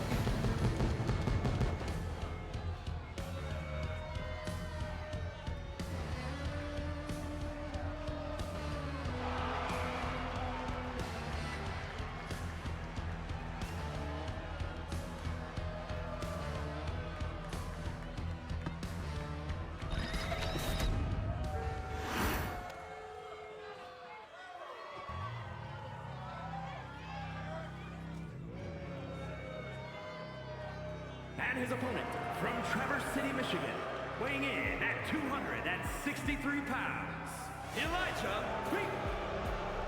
Now, I do have to admit, I do feel like the Flyboy is in a bit of danger tonight. Elijah Fink went on a tear of attacking people backstage while we were in the dark part of the season in Europe. And the Mad Dog has been unleashed.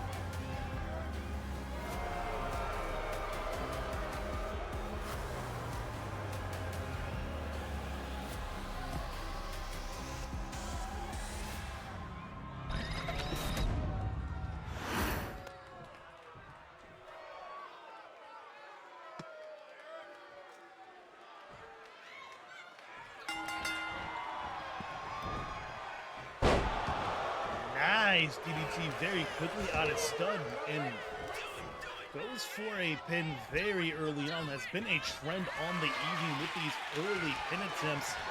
Now I have to say, I think trying to grapple with Fink is ambitious for Stud.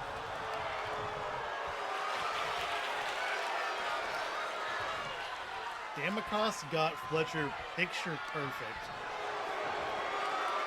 down to the hair dye. However, getting back control of this bit of chain wrestling, it is going to be Fink. Rushing at the race, trying to get all of the air out of Stud. However, finds himself rolled down and a headlock in for Fletcher. Fink leg shaking, not tapping though, trying to get a nice tug on the arm, but unable to get a grip. And now it is going to be Stud calling Fink back up to his feet. Stud cannot find him though. Dragged back up to his feet after landing hard, and there is a big knee to the side of the head. And Elright not showing any favoritism with a quick 2 count. Nice fish drop, and now it is Fink's turn to call Stud up. Elijah, what is he hoping for? Not enough range, whatever it was. It was going to be a crossbody if he could have landed it. However, neither one of them finding momentum off of this bit of grappling. Forced to separate on the ropes, but there is a big punch out of Stud, and he goes straight back to work, trying to get everything he can out of Fink's lungs. However, Elijah not caring one bit for the moment, has found a nice reversal. I don't even know who Fink is calling out to as he's staring up to those lights, and I don't want to know. But one way or another, Stud has been brought up and dragged back over to the ropes for a snake eyes from a power bomb position. Stud is finding himself reversed on that Irish whip, and there is a big back elbow. It is now Elijah looking for a pin attempt. He finds two, but three is all he gets for now. Up to the knee drop, and now Fink headed up to that top rope. Elijah, that drop cannot land, and Fletcher very quickly trying to fight back into control, but just cannot do so. Taken back down, and now being called back up to his feet almost manically by Elijah. There is a nice little headbutt, and now headed back up to the top rope yet again is Fink with a nice little body splash.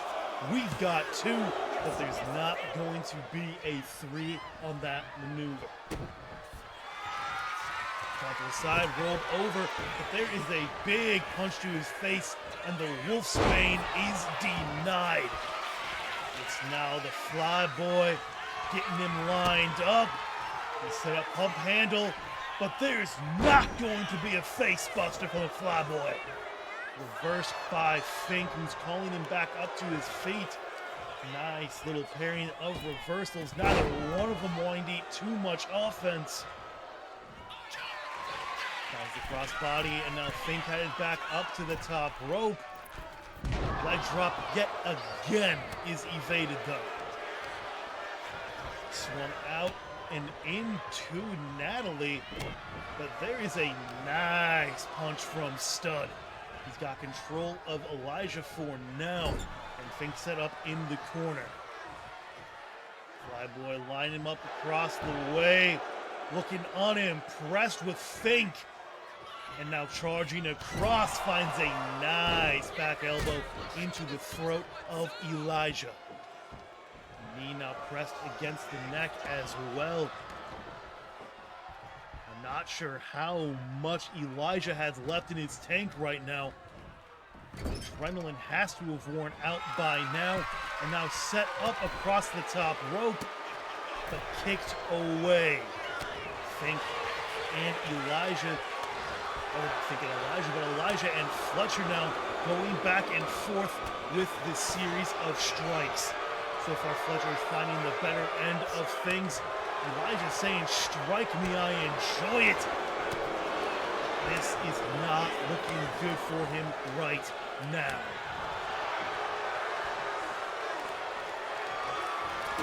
And indeed, it is going to be regaining control. Fletcher tried to find the face buster, but could not find it. Hoping for the pin is Elijah. And kick out at 2. Stud now across the ropes, and Fink giving him no time to breathe with a big body splash. Sent off the ropes, and there is a nice Superman punch. And perhaps third time is the charm. Nice Flyboy face buster. Not trying to set up as much as he can this time. We've got 2, but Fink kicks out.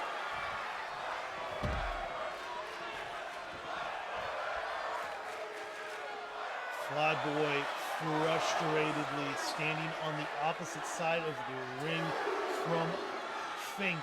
Neither one of them inside, both of them re-entering. And unfortunately, Flyboy has been set up for that twisting neck breaker. We have got 1, we've got 2, but no 3 to be had. Elijah frustrated. Don't know how much he has left at the moment, but one way or another, he is gonna try and find more. He's headed off the ropes, and Fink cannot find what he is looking for. But he is fighting back up to his feet, up against Stud. Butcher, though, back on the offense with a nice combination of chops. Finally, the fourth one brings him down. And now calling for Fink to rise back up. Elijah on his feet, but I'm not sure that's where he wants to be. Set up in the corner now. And the fly boy finding a nice little shoulder spear. Elijah looking worse for wear and defenseless. Stud heading up to the top rope. Fink unmoving and now being called up to his feet. Nice crossbody found.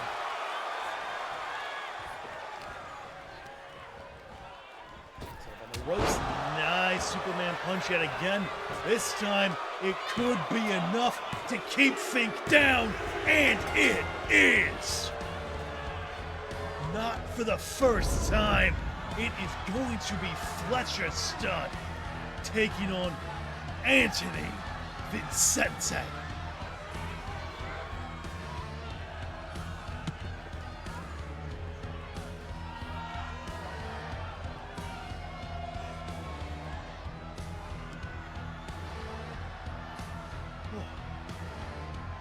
That match was chaotic. I think perhaps one of the better contests when it came to the counter game. Neither one of them able to secure their signature offenses for quite some time. And in the end, Fletcher Stud, I think, a little frustrated that he had to try and end things with that Superman punch. But just the same, it was enough on this round. Fink survived far more than he had a right to. And showing off a new finishing maneuver with that butterfly twisting neck breaker, which he has at least not told me what he intends to name.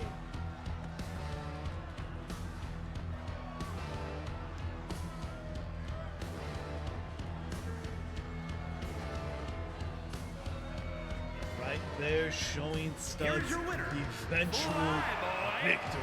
Fletcher Stud.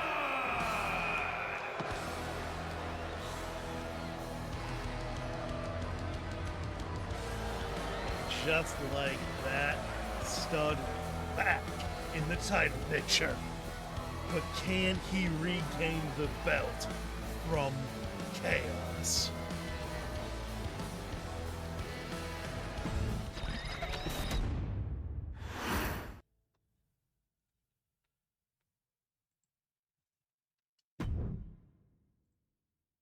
Now, if I'm not crazy, I did make this one elimination. Did I not? No, I did not. We could have a long match here. It is going to be a fatal four-way. And I did not list this one as elimination in the match card, but it will be elimination this time. Purely because I need to know where people are going to fall in the divisions. And where they fall is kind of the order they will be placed in. It's going to be Haley Dawn, Maxine Reeves, Cassidy Lee, and Roxy Graves duking it out for a shot at Morgan Reed's Vanquisher Championship. Now, if not mistaken, Cassidy has been put into this match more as a gatekeeper than as a true contender for the title. But if she wins, we will have to see what decisions she makes in regards to the pursuit of a belt.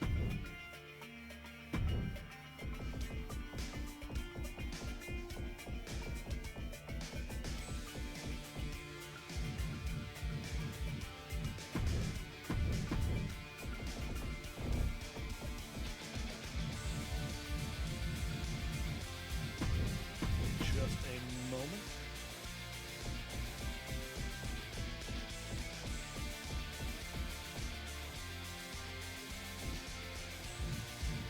also worth noting that there are 2 members of Nexus of Fate in this match.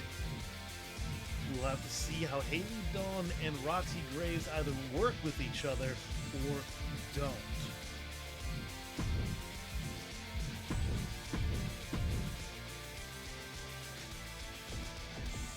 It could very well just turn into an overall brawl for who will take control. Though I do have to admit, I am hoping that they will at least attempt to work together in the early stages of the match. More for their own sakes than anyone else's.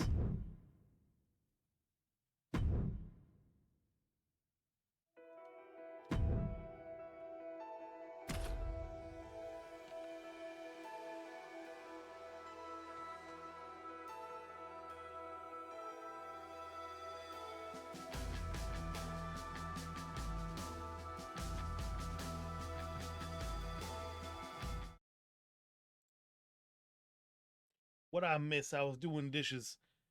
I am not sure when you left to go do dishes, so I can't completely answer that question. However, Fletcher Stud is your #1 contender to Anthony Vincente's Vanquisher Championship. Be the last big decision.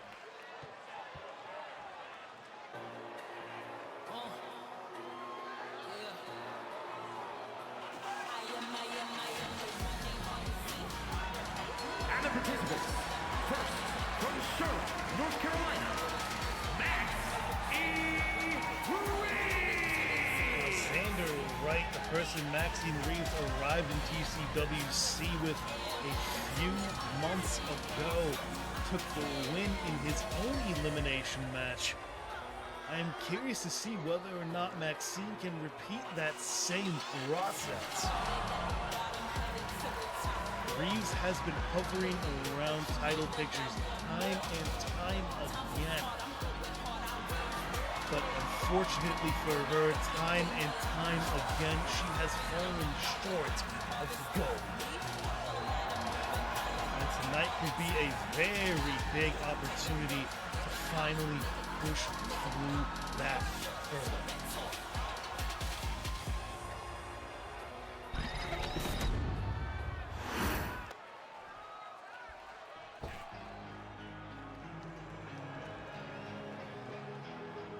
And her opponents, first representing the Final Testament from Salem, Massachusetts, the Assassin Cassidy Lee. Now, Cassidy Lee is a bit of a wild card for me in this match. Her own teammate in Morgan Reed is the current champion.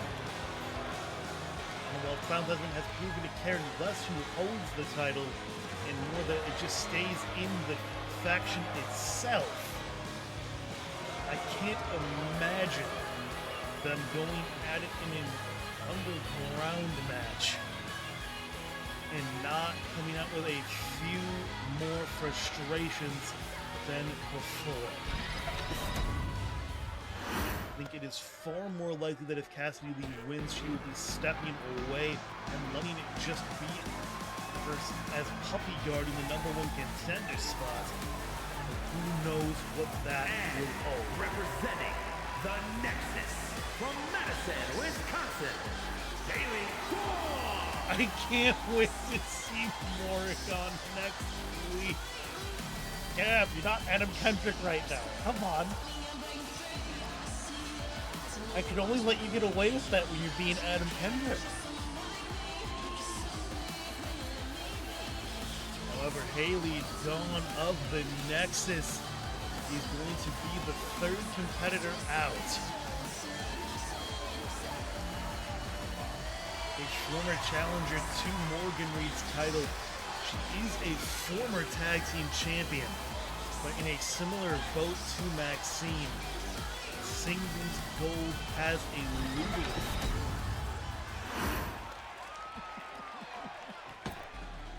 Maybe Adam did say it.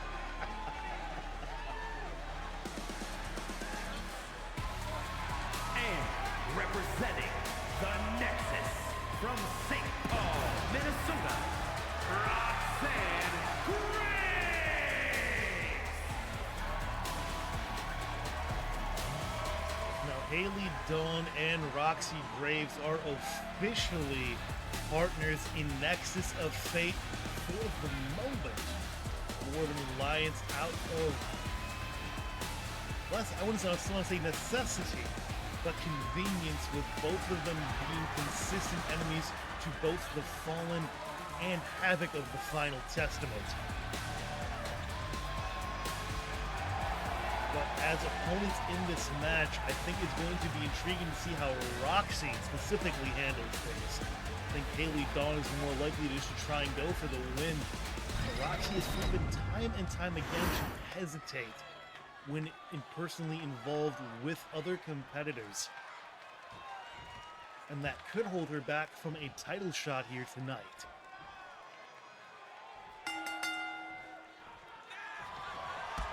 Refereeing the match, we do have Xavier Knight. However, I think I am technically in control. Oop.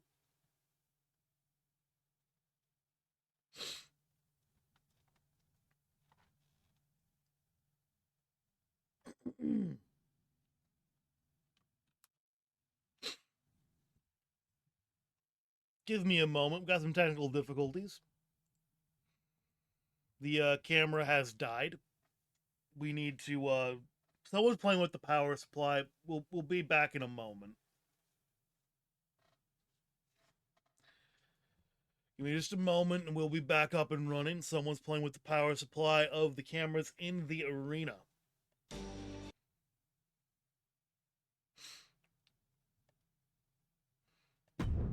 I don't know who's doing it, but someone is.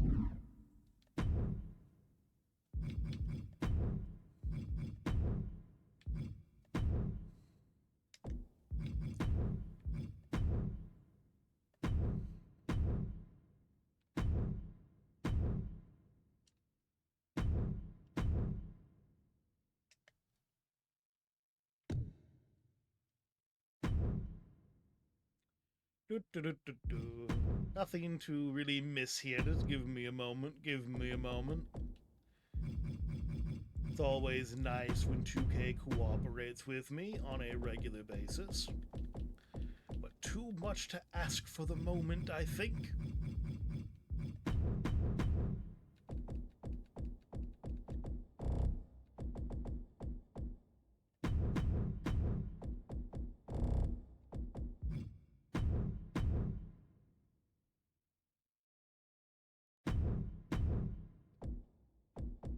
Where did you go, Xavier Knight? There you are.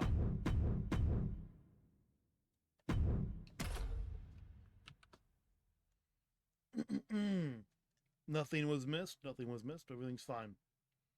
The broadcast is coming back shortly.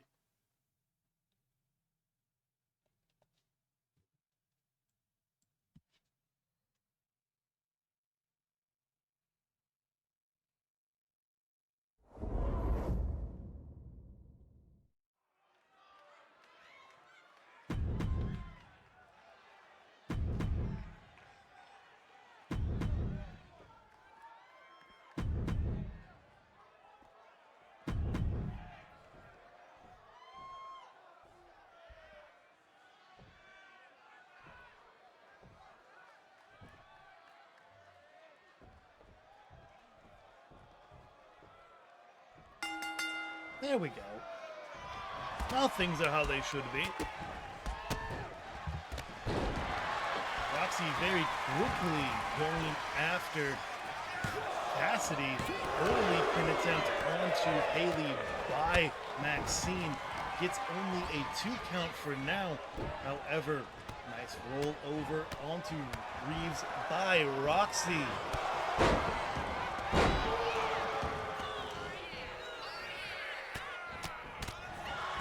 Founding offense on Dawn at the moment, and there is a nice Hurricanrana by Reeves onto Graves. Now, for a moment, it was only Maxine left standing there, and Reeves not giving up the offense on Graves. However, there's a nice evasion. X Factor found onto Cassidy by Haley, and Roxy is downed by Reeves. Maxine going after the leg of Graves, trying to take away the high flying preferences that the striker sometimes seems to prefer. However, Haley looking for a pin attempt on Cassidy, but does not find anything but about a 1 count. Roxy now bringing the kendo stick down onto Maxine, and finally lets it go and goes straight back after Cassidy for a moment. However, double team was short-lived as it was Maxine finding a nice little maneuver to take down Roxy.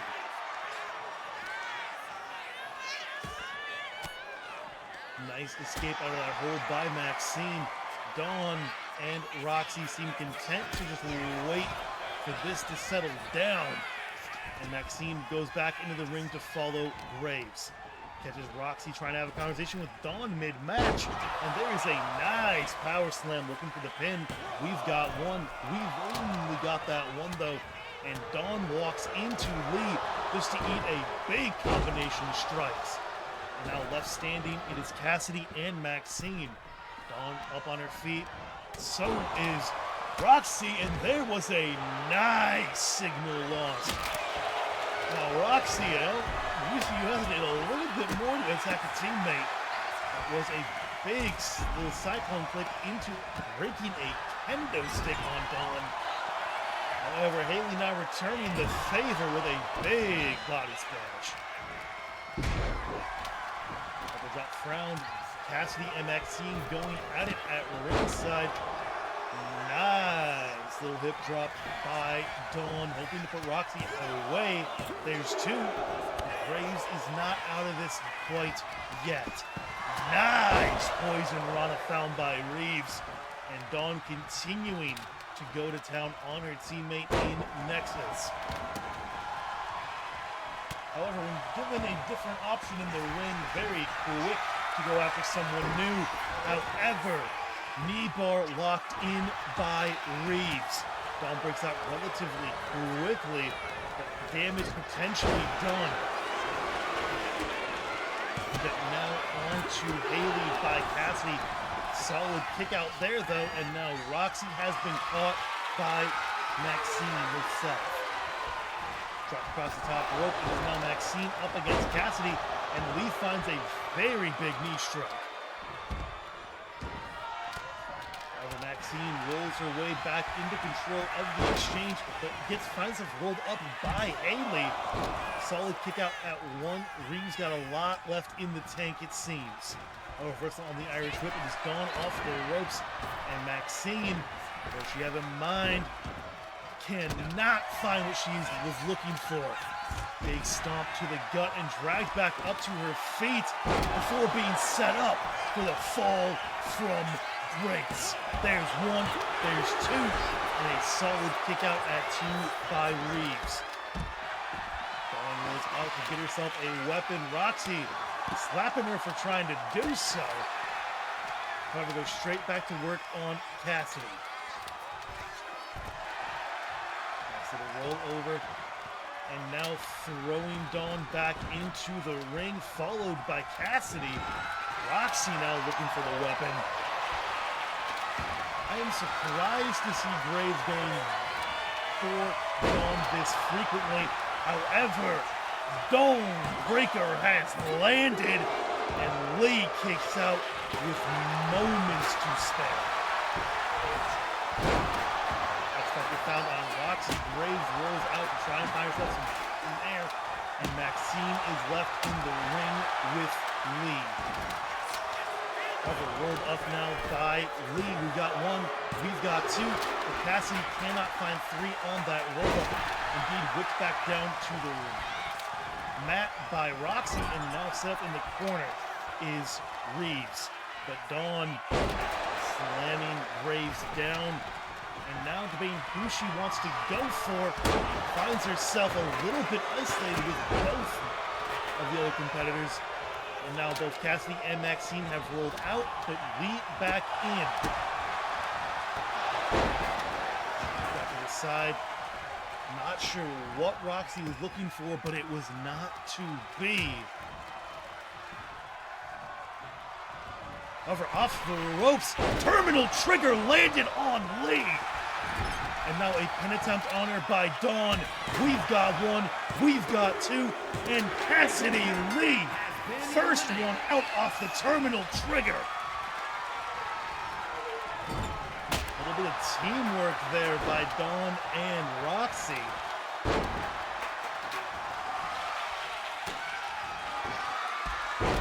However, Famouser onto Graves by Reeves. We've got one, we've got two, and Roxy survives on fumes.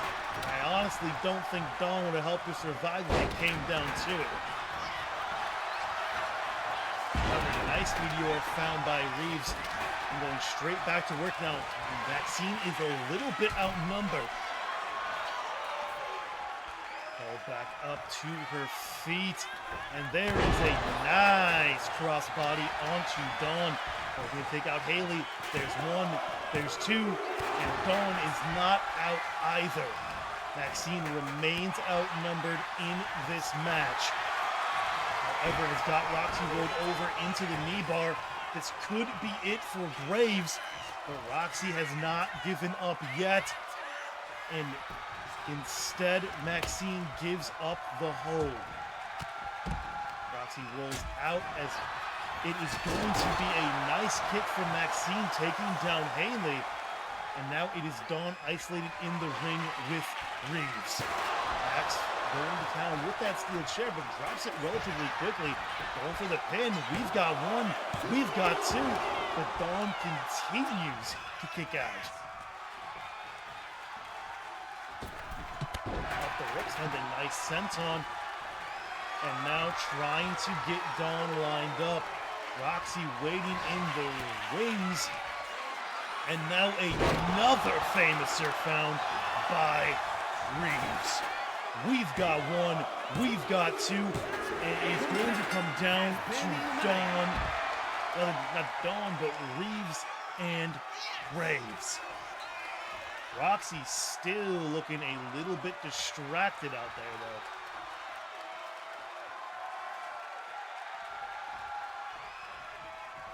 Maxine finally going out to meet her with a steel chair, frustrated by how long it's taking Roxy to act. And Roxy perhaps feeling a bit guilty for letting Dawn get pinned there. Back up on her feet. Roxy still not re-entering the ring, however.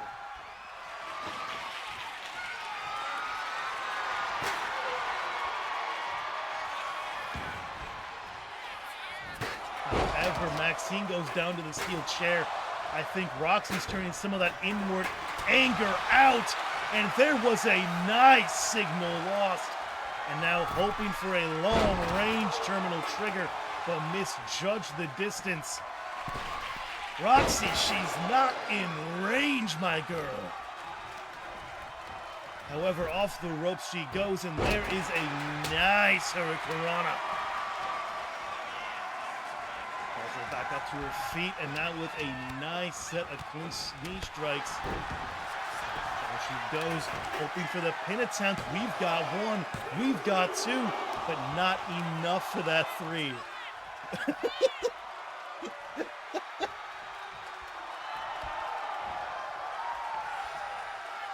Back up on her feet is Maxine. Now off the ropes, terminal trigger number 2 for the night. Roxy using the ropes to get herself back up to her feet and now looking for the pin. We've got one, we've got two, and there is 3. It may have taken 3 tries, but the second landed terminal trigger, and that is a second pinfall off of it, and Maxine will be the challenger to Morgan Reed.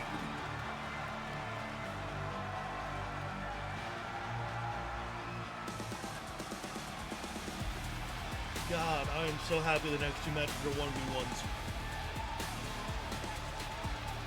But a very, very good match out of these 4 women. However, Maxine outnumbered after the elimination of Cassidy Lee. And Roxy watching as Dawn gets pinned.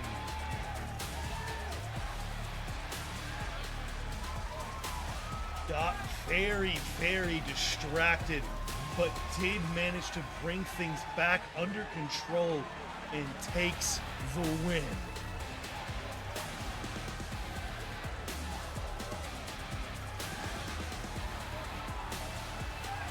Here is your winner, Roxanne Grace!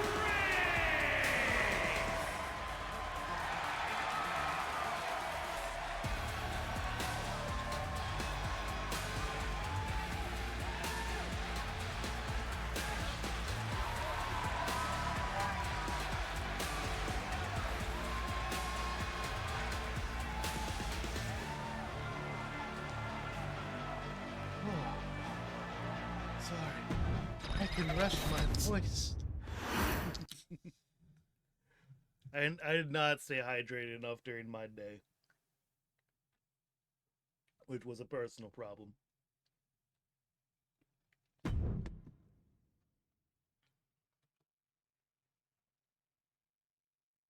However, now that we have gotten to the end of the Vanquisher matches, we are going to have a little 1v1 as we figure out who will be the number one contenders from Tussle to go after the Escalation Championship. Now, it is worth noting that Hu Yamashita won by default when Azrael Ramirez refused to show up to his match last week. I don't really know what has gotten into Azrael, but hopefully he sorts himself out a little bit. Because currently he's on a little bit thin ice with me. So it will be Yami or Adam going up against Hu Yamashita on next week's episode of Melee. And whoever wins that match will be the one going up against Damikos Anderson on Tussle next week.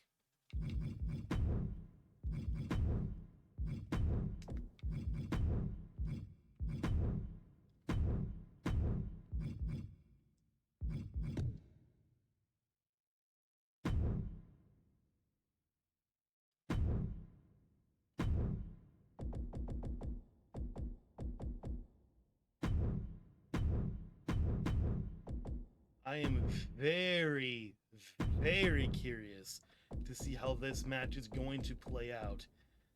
Yami is kind of a wild card in this match for me. Spent a lot of time in the tag division alongside Nate the Great and the Great Ones last season, but only spent brief moments in singles competition for the Vanquisher Championship and never fought his way to a title. Adam Kendrick had a similar problem in the escalation side of things on Melee, a consistent competitor, pushing Azrael and Leo Carr and testing the whole division very strongly. But another one who was unable to find a shot at that title. A lot riding on their successes here tonight.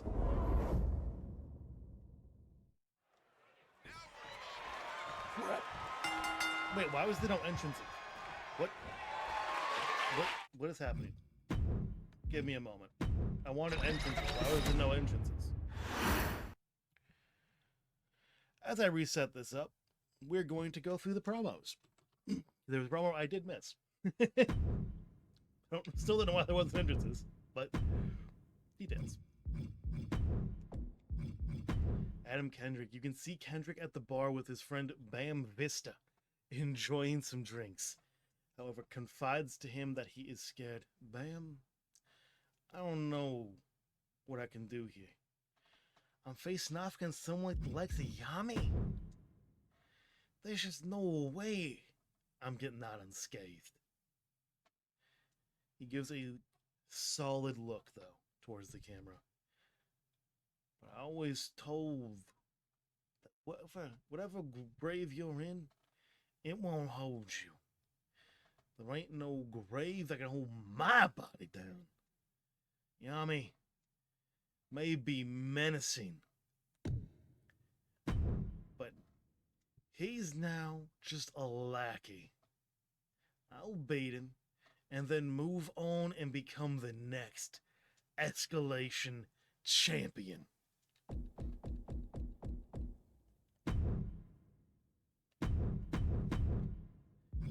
Confident words out of Kendrick.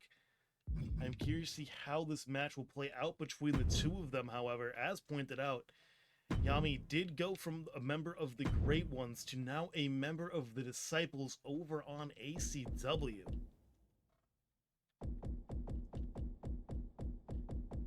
But only time will tell how that partnership fares for the Evil One.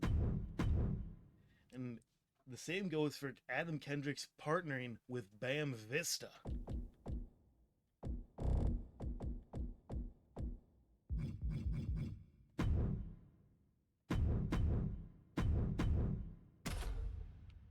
There we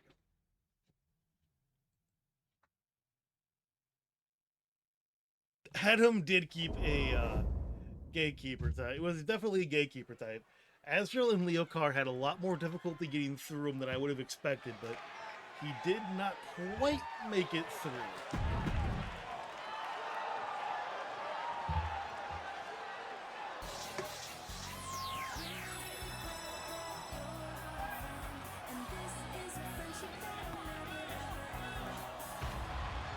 And again, I do want to say thank you to Gabs Move with help for all of the arenas and a lot California, of weighing in at 169 pounds, the All-American.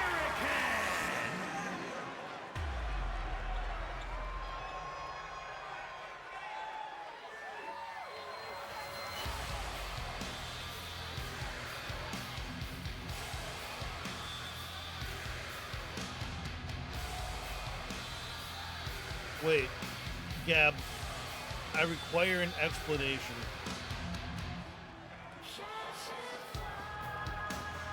How were you getting that message to repeat itself from Me 6?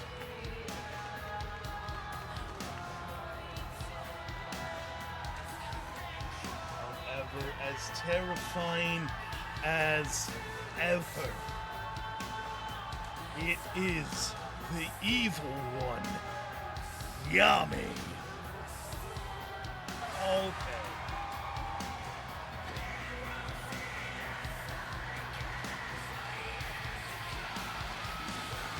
That makes no sense.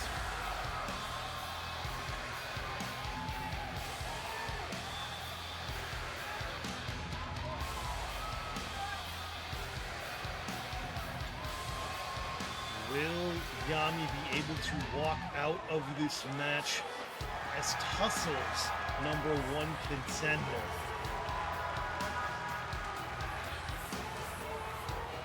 He's got the madness to not care how much damage he takes.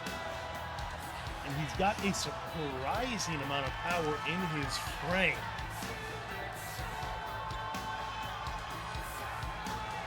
But I'm not sure if it's a similar situation to Elijah Fink and Caleb Ward. If that relative instability in the mental department is going to lead to him becoming distracted and ultimately defeated.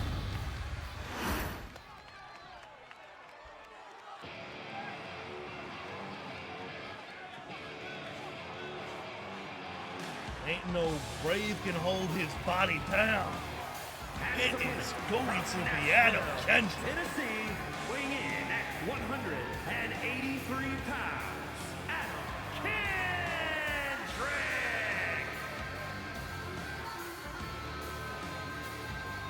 Adam can pick up a win up against Yami. He will have proved a lot of people wrong.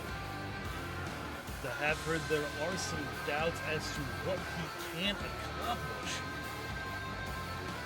Though some of those are coming from the likes of Ezra Ramirez which are to be taken with a grain of salt, to say the least.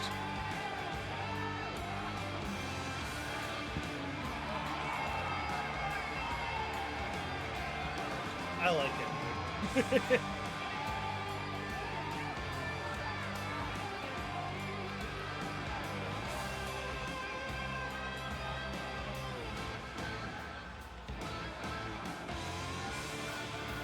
Truthfully, in general, I just like my cruiserweight division.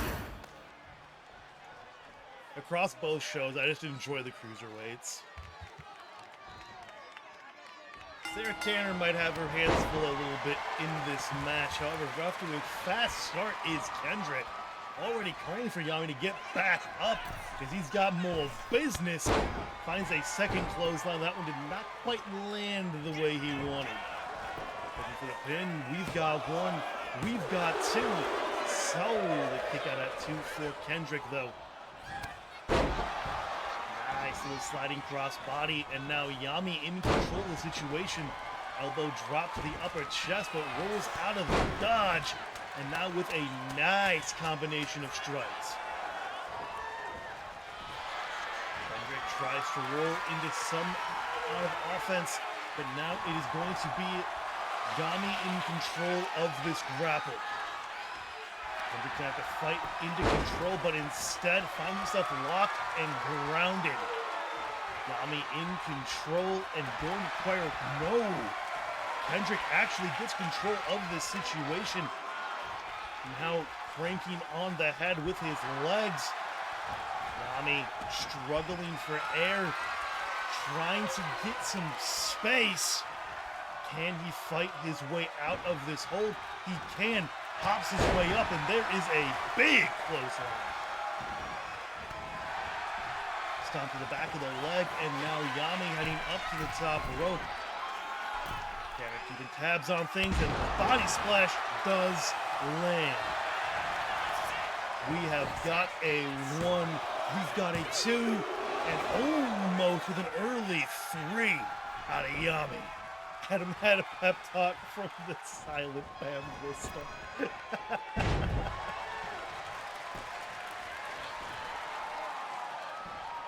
I don't even know what is going through Yami's head right now. However, he has got a sleeper hold lock in. Kendrick desperately getting the legs off of him, rolls out of the headlock, and now no.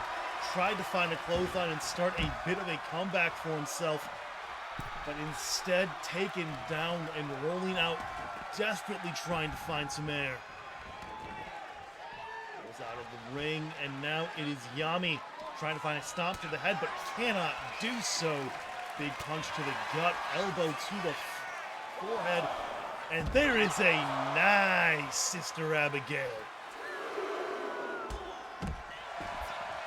Up to a 3 of 15, and Kendrick fighting back up to his feet relatively quickly after that Sister Abigail, and the no arm drag is denied. Nice maneuver out of Yami, makes him get some control back, and there is a big rib breaker. Red on the face of Yami. Does not seem like he wants to get back into the ring for now. And Tanner now calling for both of them to get back inside. Big boot from Yami. Tanner cannot be happy that she is being ignored. But now Yami is bringing things back inside.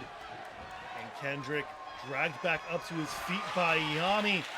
Tries to get that mandible claw locked in, but a big elbow to the side of the jaw forces him to release the hold. Big boot is evaded this time, but cannot find anything more. We have got a 1, we've got a 2, and there is a 3!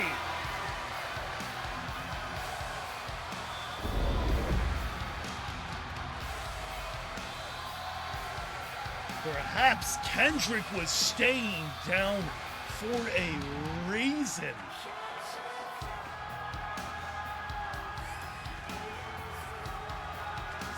agree with a back body drop is something else. But Kendrick was down for a solid 10 to 12 seconds outside of the ring. Something may have happened that he just landed wrong out there. And with that back body drop, it was just the last nail in a coffin. And while you might not be able to keep the body down, you can keep it locked away.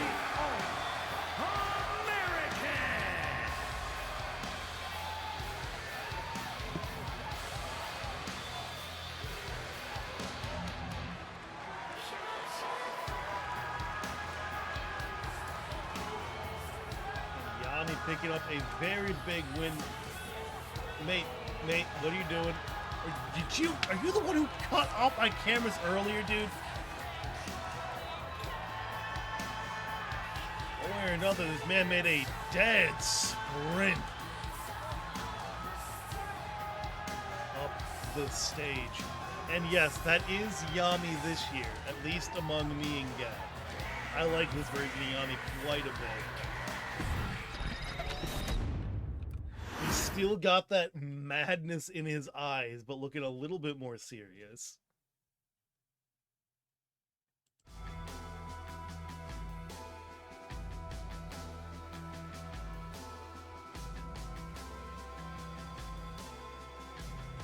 I believe that is all courtesy of Gabsmer.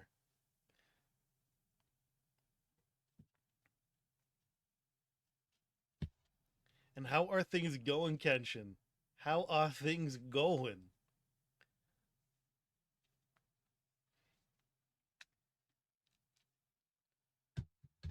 By the way, I'm not sure if you have any interest in the Discord or not, but if you would like a link to the Discord, my friend.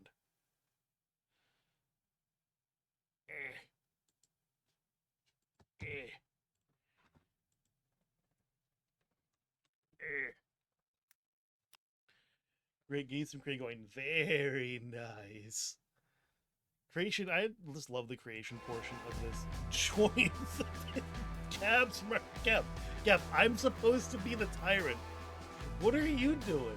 I'm the tyrant. Remade Gab from the ground up, looking at images of him previously and then going on the more serious level. I look at me. I am the tyrant now. However,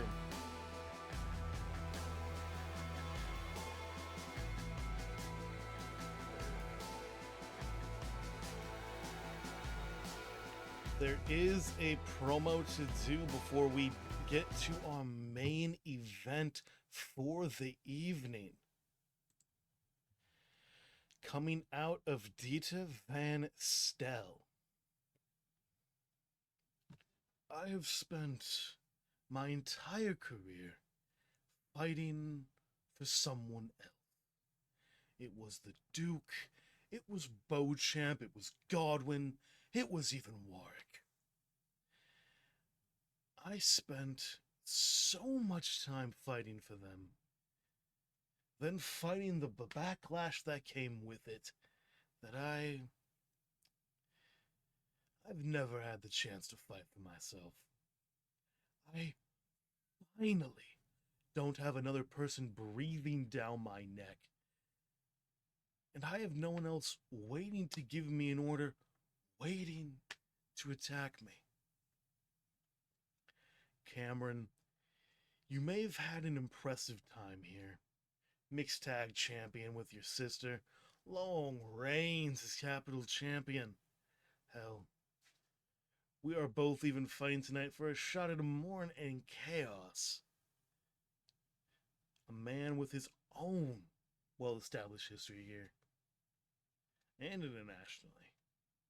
But the last time we fought, I was distracted. The last time we fought, I was looking over my shoulder, waiting for someone to come after me. Tonight, my gaze is only on you. and the blade will fall.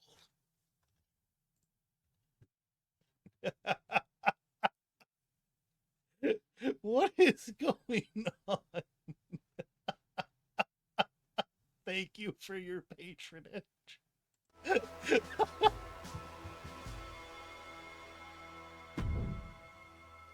But Moon, how is the creation going? I know you had some sweet creations last year. It's taken me a little bit longer to get rolling this year than I would care to admit. Like, I'm still in the process of making people that are technically drafted to shows. I want to see creation, Moon. But yes, this will be the main event of the evening. It's going to be Cameron Owen taking on Dieter Van Stel to see who will become our #1 contender to Lucas Amorin's Capital Championship.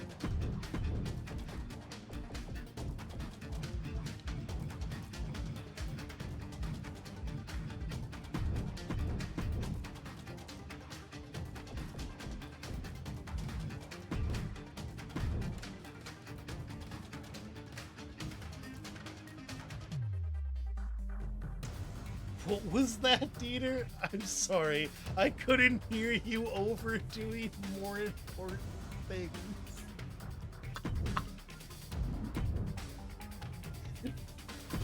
This is how you immediately make Dieter the face. Not that I'm mad about you being the face. That is its intended.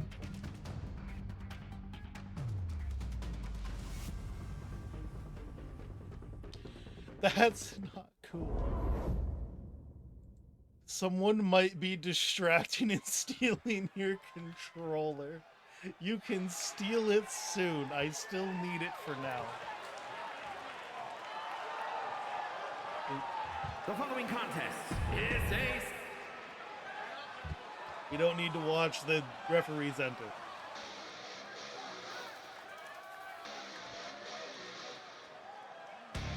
And the participants. First, from the Bronx, New York, weighing in at 267 pounds, Cameron Owen! You just made Cameron Owen a better Owen than Kurt could have ever been.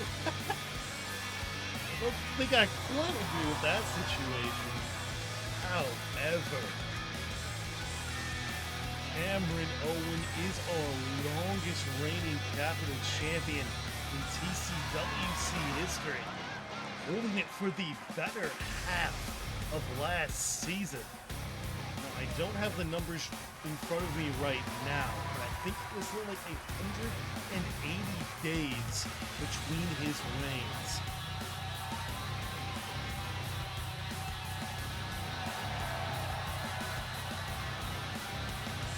Did not hold the belt at the very end of things, and unfortunately had picked up a rough streak of losses.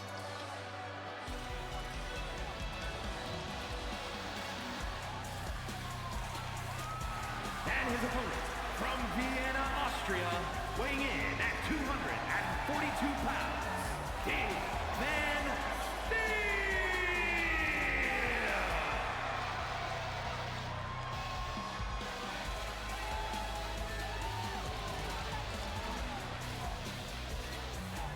He is going to be a former Capital Champion himself, and former Tag Team Champion himself as well, in the Night, Dieter Van Stel.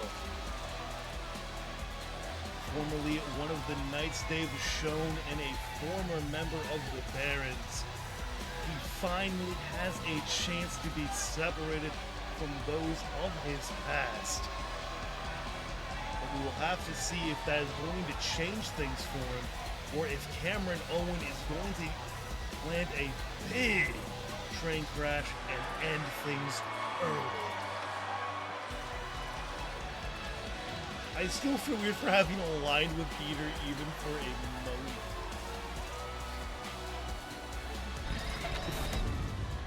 I I didn't like Cameron, but then I beat it, so now we're good.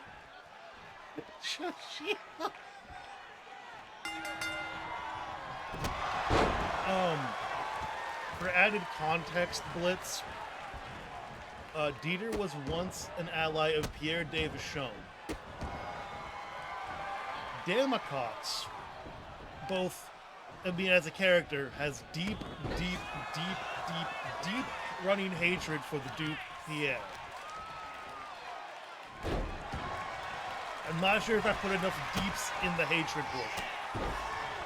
However, nice combination of strikes. Did have Cameron in control for a moment, but Dieter did find a good counter, but Van Stel and Owen now going back and forth in control of this grapple. Momentum did eventually go to Van Stel, but neither one of them ever getting control of that hold, but they are straight back at it. Let's not it's not mutual. I never said it wasn't mutual.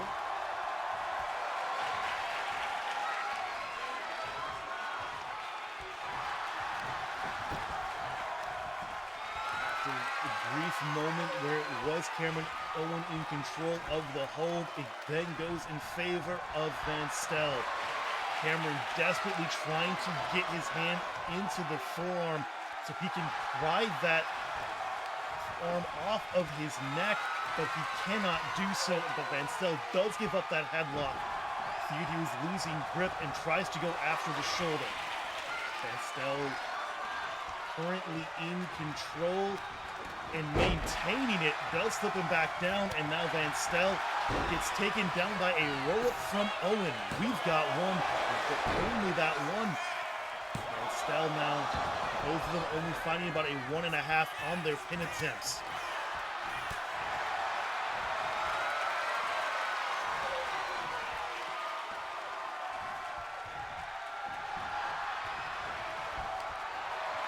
This time, though, it is Cameron in control of this hold. Tugging on the arm, trying to get torque onto the shoulder. Both of them trying to show off some technical prowess they never got the chance to do last year. Solid hold being maintained by Cameron. Trying to force Dieter down onto the ground if he can do so.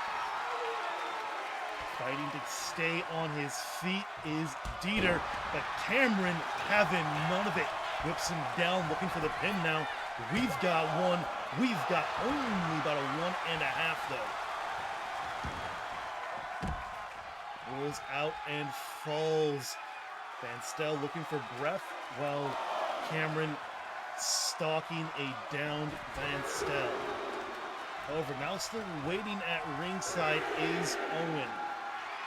Calling out to the crowd, we are up to a 4 of 15. And now re-enters the ring. Dieter patiently waiting for the man. I think I would have been a little more impatient than to just sit there and wait for him.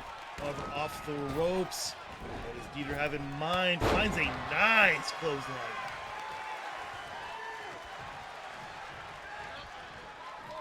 Big right hand out of Dieter. And now calling out to the crowd to try and get him behind him. Pops up Cameron, but Cameron counters and finds a nice DDT. But Dieter back on his feet. Doesn't know how to continue. Eats a clothesline. That pop-up did not quite go the way he was hoping, I imagine. And I believe that was a go-home driver. And now trying to get him lined up for the concussion drop. And he has done so. Is that going to be enough to put Van Stel away? There's two. Elright cannot get that 3 count just yet. Still in control of the pace of things. Finding a nice suplex. And now lining it up for a spear, and it has landed. Looking for the pin now. There's the 1, there's the 2, and Van Stel still fights out. I'm not sure how much more Cameron has in the tank. That was a very quick series of offense, but not enough to get a pinfall either time.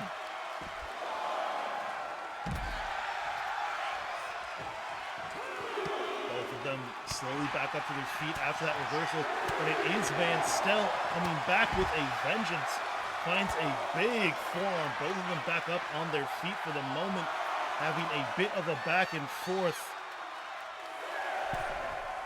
Van Stel back into the ring. Cameron not following just yet, but running out of time to do so.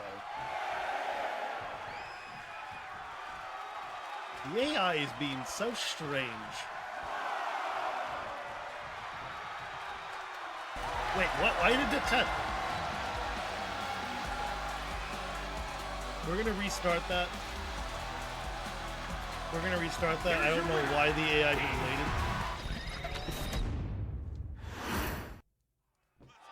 We're gonna restart that. Cameron has finally re-entered the ring.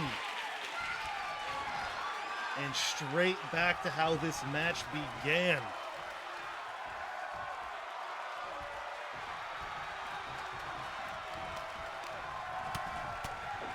However, back in control of things for the moment, it is going to be Van Stel. Big club to the back of the neck, though, and it is back in favor of Owens. In fealty of the God Emperor, our undying Lord, and by the grace of the Golden Throne, I hereby sign the death warrant of the entire world and consign a million souls to oblivion. Does Sky have something to say?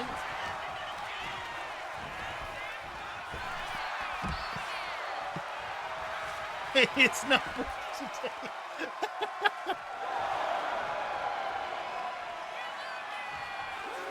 Cameron in control for the moment. Dieter trying to get the crowd back behind him before heading back into the ring. Owen not letting Natalie continue the count, but straight back to business as usual. I wasn't here for the final Tussle match, so I gotta catch up. Headlock now applied by Owen.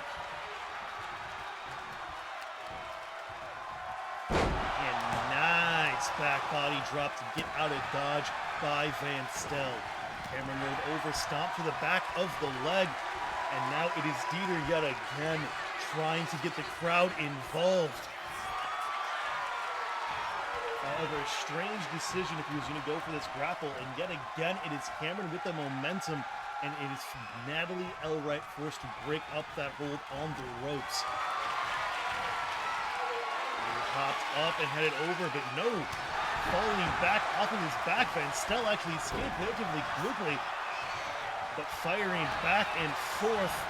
Van Stel whips him around with a nice little slide slam there. Owen quickly re-enters the ring, and big combination of punches, but Cameron finds a headbutt to break things up, but cannot find anything more. However, off the ropes, he's able to get Van Stel and a nice back body drop.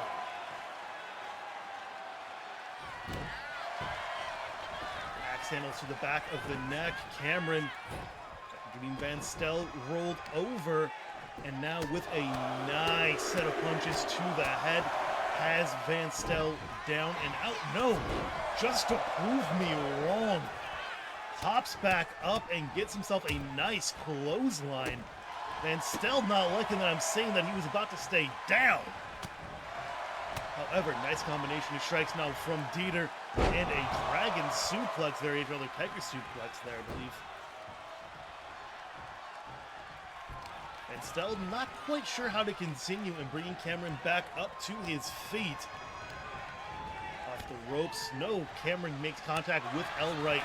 Not sure if that was a redirect or if that was just a bad throw, but now caught with a roll-up and barely escaping in time was Van Stel. Now fighting his way out of the hold there is Dieter.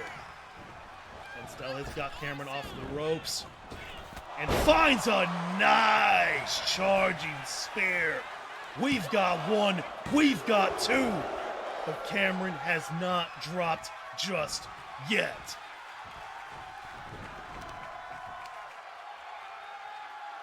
Van Stel got the man up, getting him lined up and away. He's got the blade ready, and it has fallen.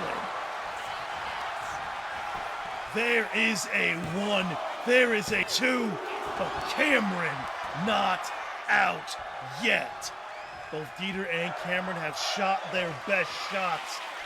Spears and concussion drops and blades falling, but neither one is out of this. I think that trying to get the crowd a little bit more of his own thinking here, but he has been lined up in a nice Yokozuka cutter. We have got a one, we've got a two, but Van Stel kicks out. These two have got a lot of energy left in the tank. Both of them want to be Amorin's next challenger. Van Stel finding a nice power slam, and yet again, round and around he goes to try and get that crowd involved. And now, big clothesline by Van Stel.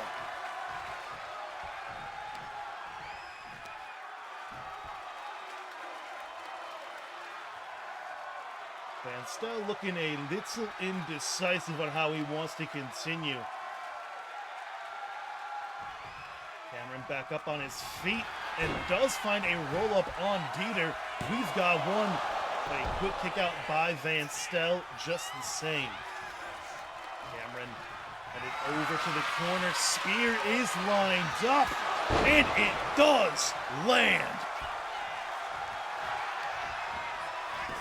We have got a one, we've got two, but Van Stel still surviving. He looks a bit dazed outside, and that is a big drop kick.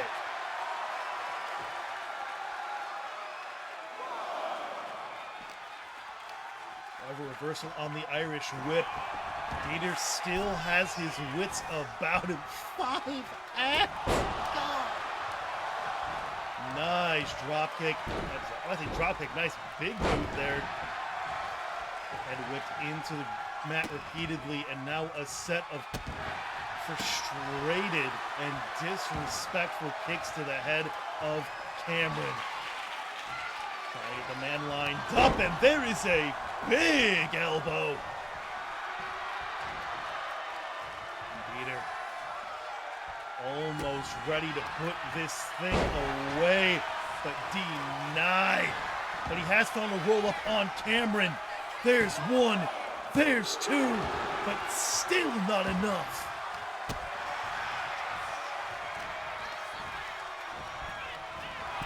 Over the top rope goes Cameron, and Dieter getting ready. Nice back body drop. Kick back to the side. Cameron has got Van Stel set up and drops him on the apron. Was half expecting a concussion drop to materialize, but Van Stel fights back up to his feet. However, Cameron in control of things outside of the ring for the moment.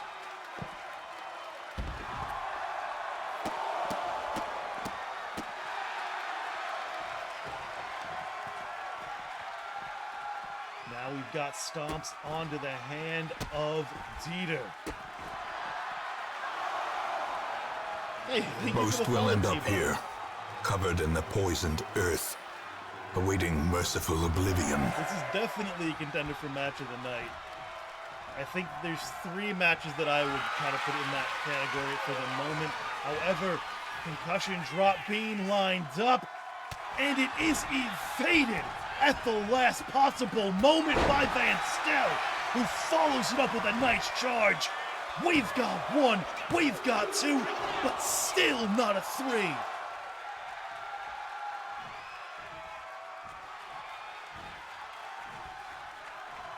I don't know how either one of them is continuing to fire in this match.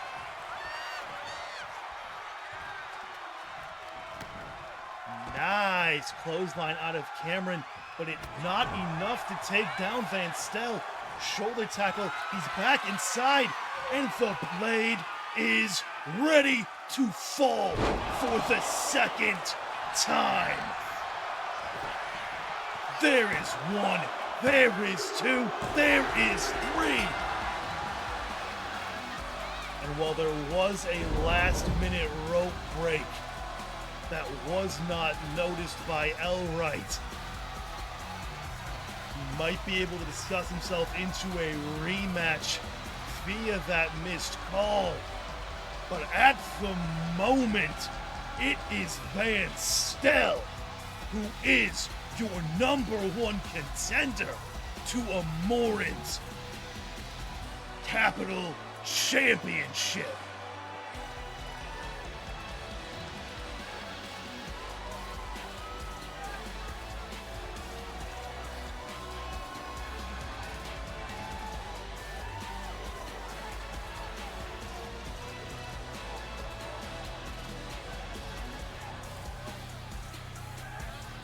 Well, I will say that is not the first time that a rope break was missed here in TCWC, and it is not the last time it will occur. So Davis Shones 8-1 on the opening night from Sarah Tanner.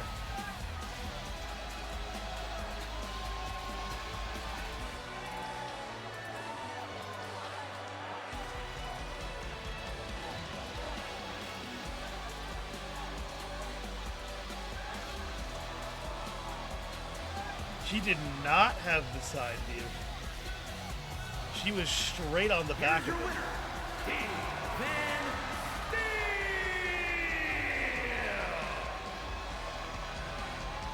The Van Stel.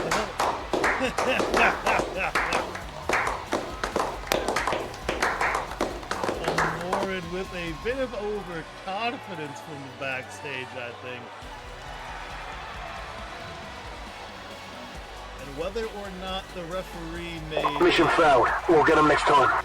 an intriguing call, the referee has made the decision. Well, and the ref's calls do stand here in TCWC. So it will be up to a discussion with the man himself on whether or not a rematch will be granted. There is zero way she should have missed that I demand an investigation.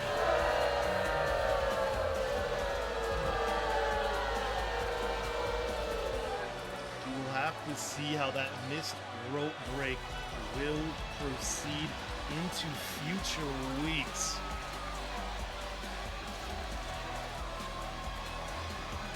Future endeavor left.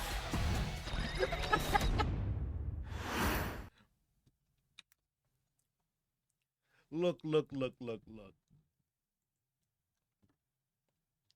It is not the first time that has happened here.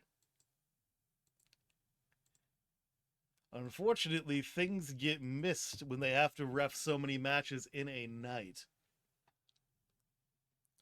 Now, if you ask me, I think a rematch is in order.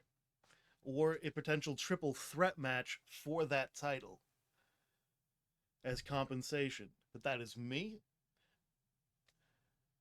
And I am not the currently active GM of either show.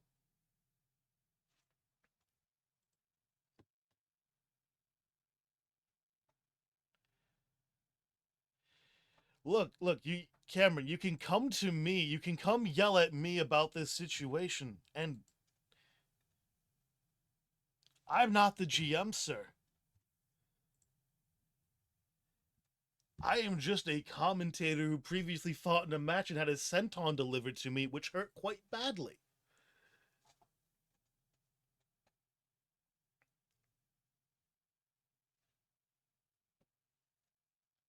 No, but you are a wrestling and a commentator slash crash test dummy, apparently. Indeed.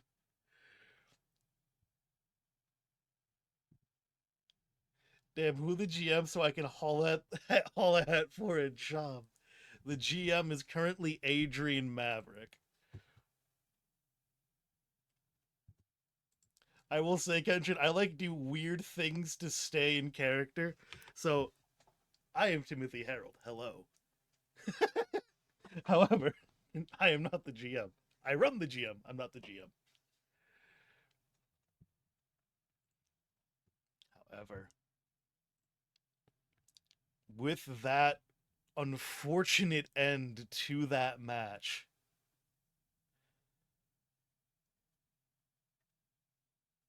it is going to be a farewell from me.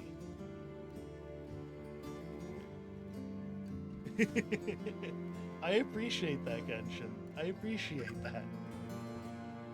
Nah, it's Maven Huffman as the GM.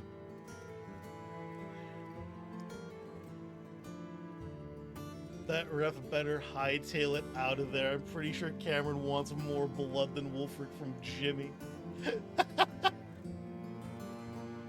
That is a very real statement. But I do appreciate you guys coming in tonight. And I hope to see those of you who can make it over on Gabsmer's ACW tomorrow night.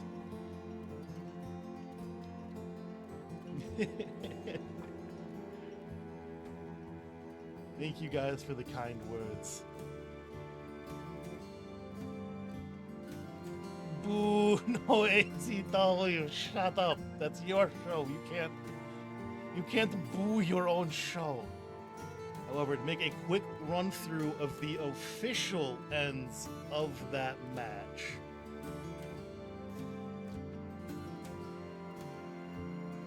As currently, until Adrian Maverick can make a comment on to make things different, the ref's call does stand. So the big matches of the night will be Lilith Matsumoto winning over Hannah Mortis, Roxy Graves becoming the #1 contender in the Fatal 4 for the Women's Vanquisher Championship. I'm sorry, guys. I can't make that call. I'm sorry. I'm sorry. I'm sorry.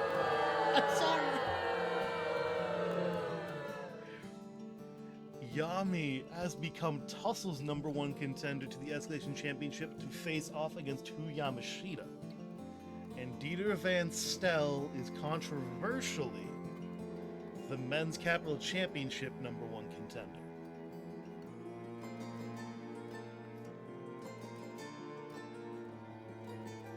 Do you have a channel for Pod Dump posts? I don't think I currently do, but I'm more than willing to add one.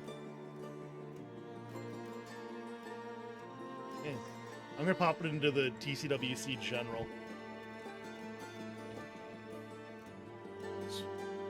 It is called Show Me Your Cause. It has just been made. It is here.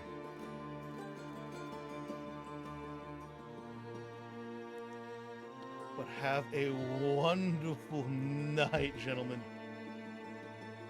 I think Dieter unintentionally turned heel tonight. Potentially. Was that a wah? Yes, it was a wah. That is my riot sound effect. I am a very big Warhammer fan, just as a heads up. That's why there's also, speaking of Warhammer, there's now a Warhammer soundtrack playing.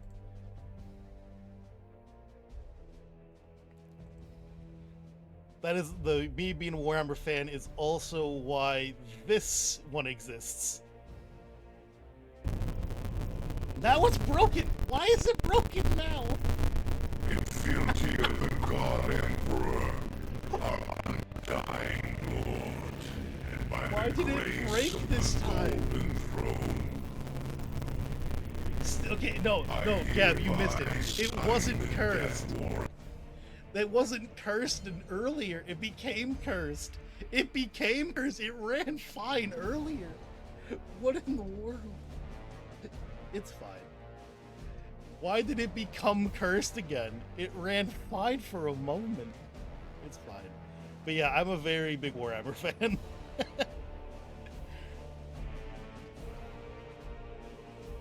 I play a lot more of the games than I do tabletop, but I do have a pile of tabletop miniatures.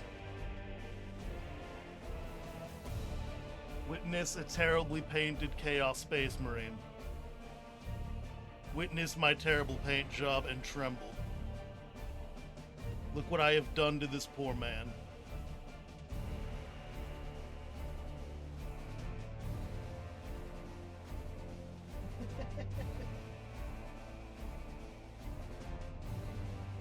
That did not work. Not the Space Marines!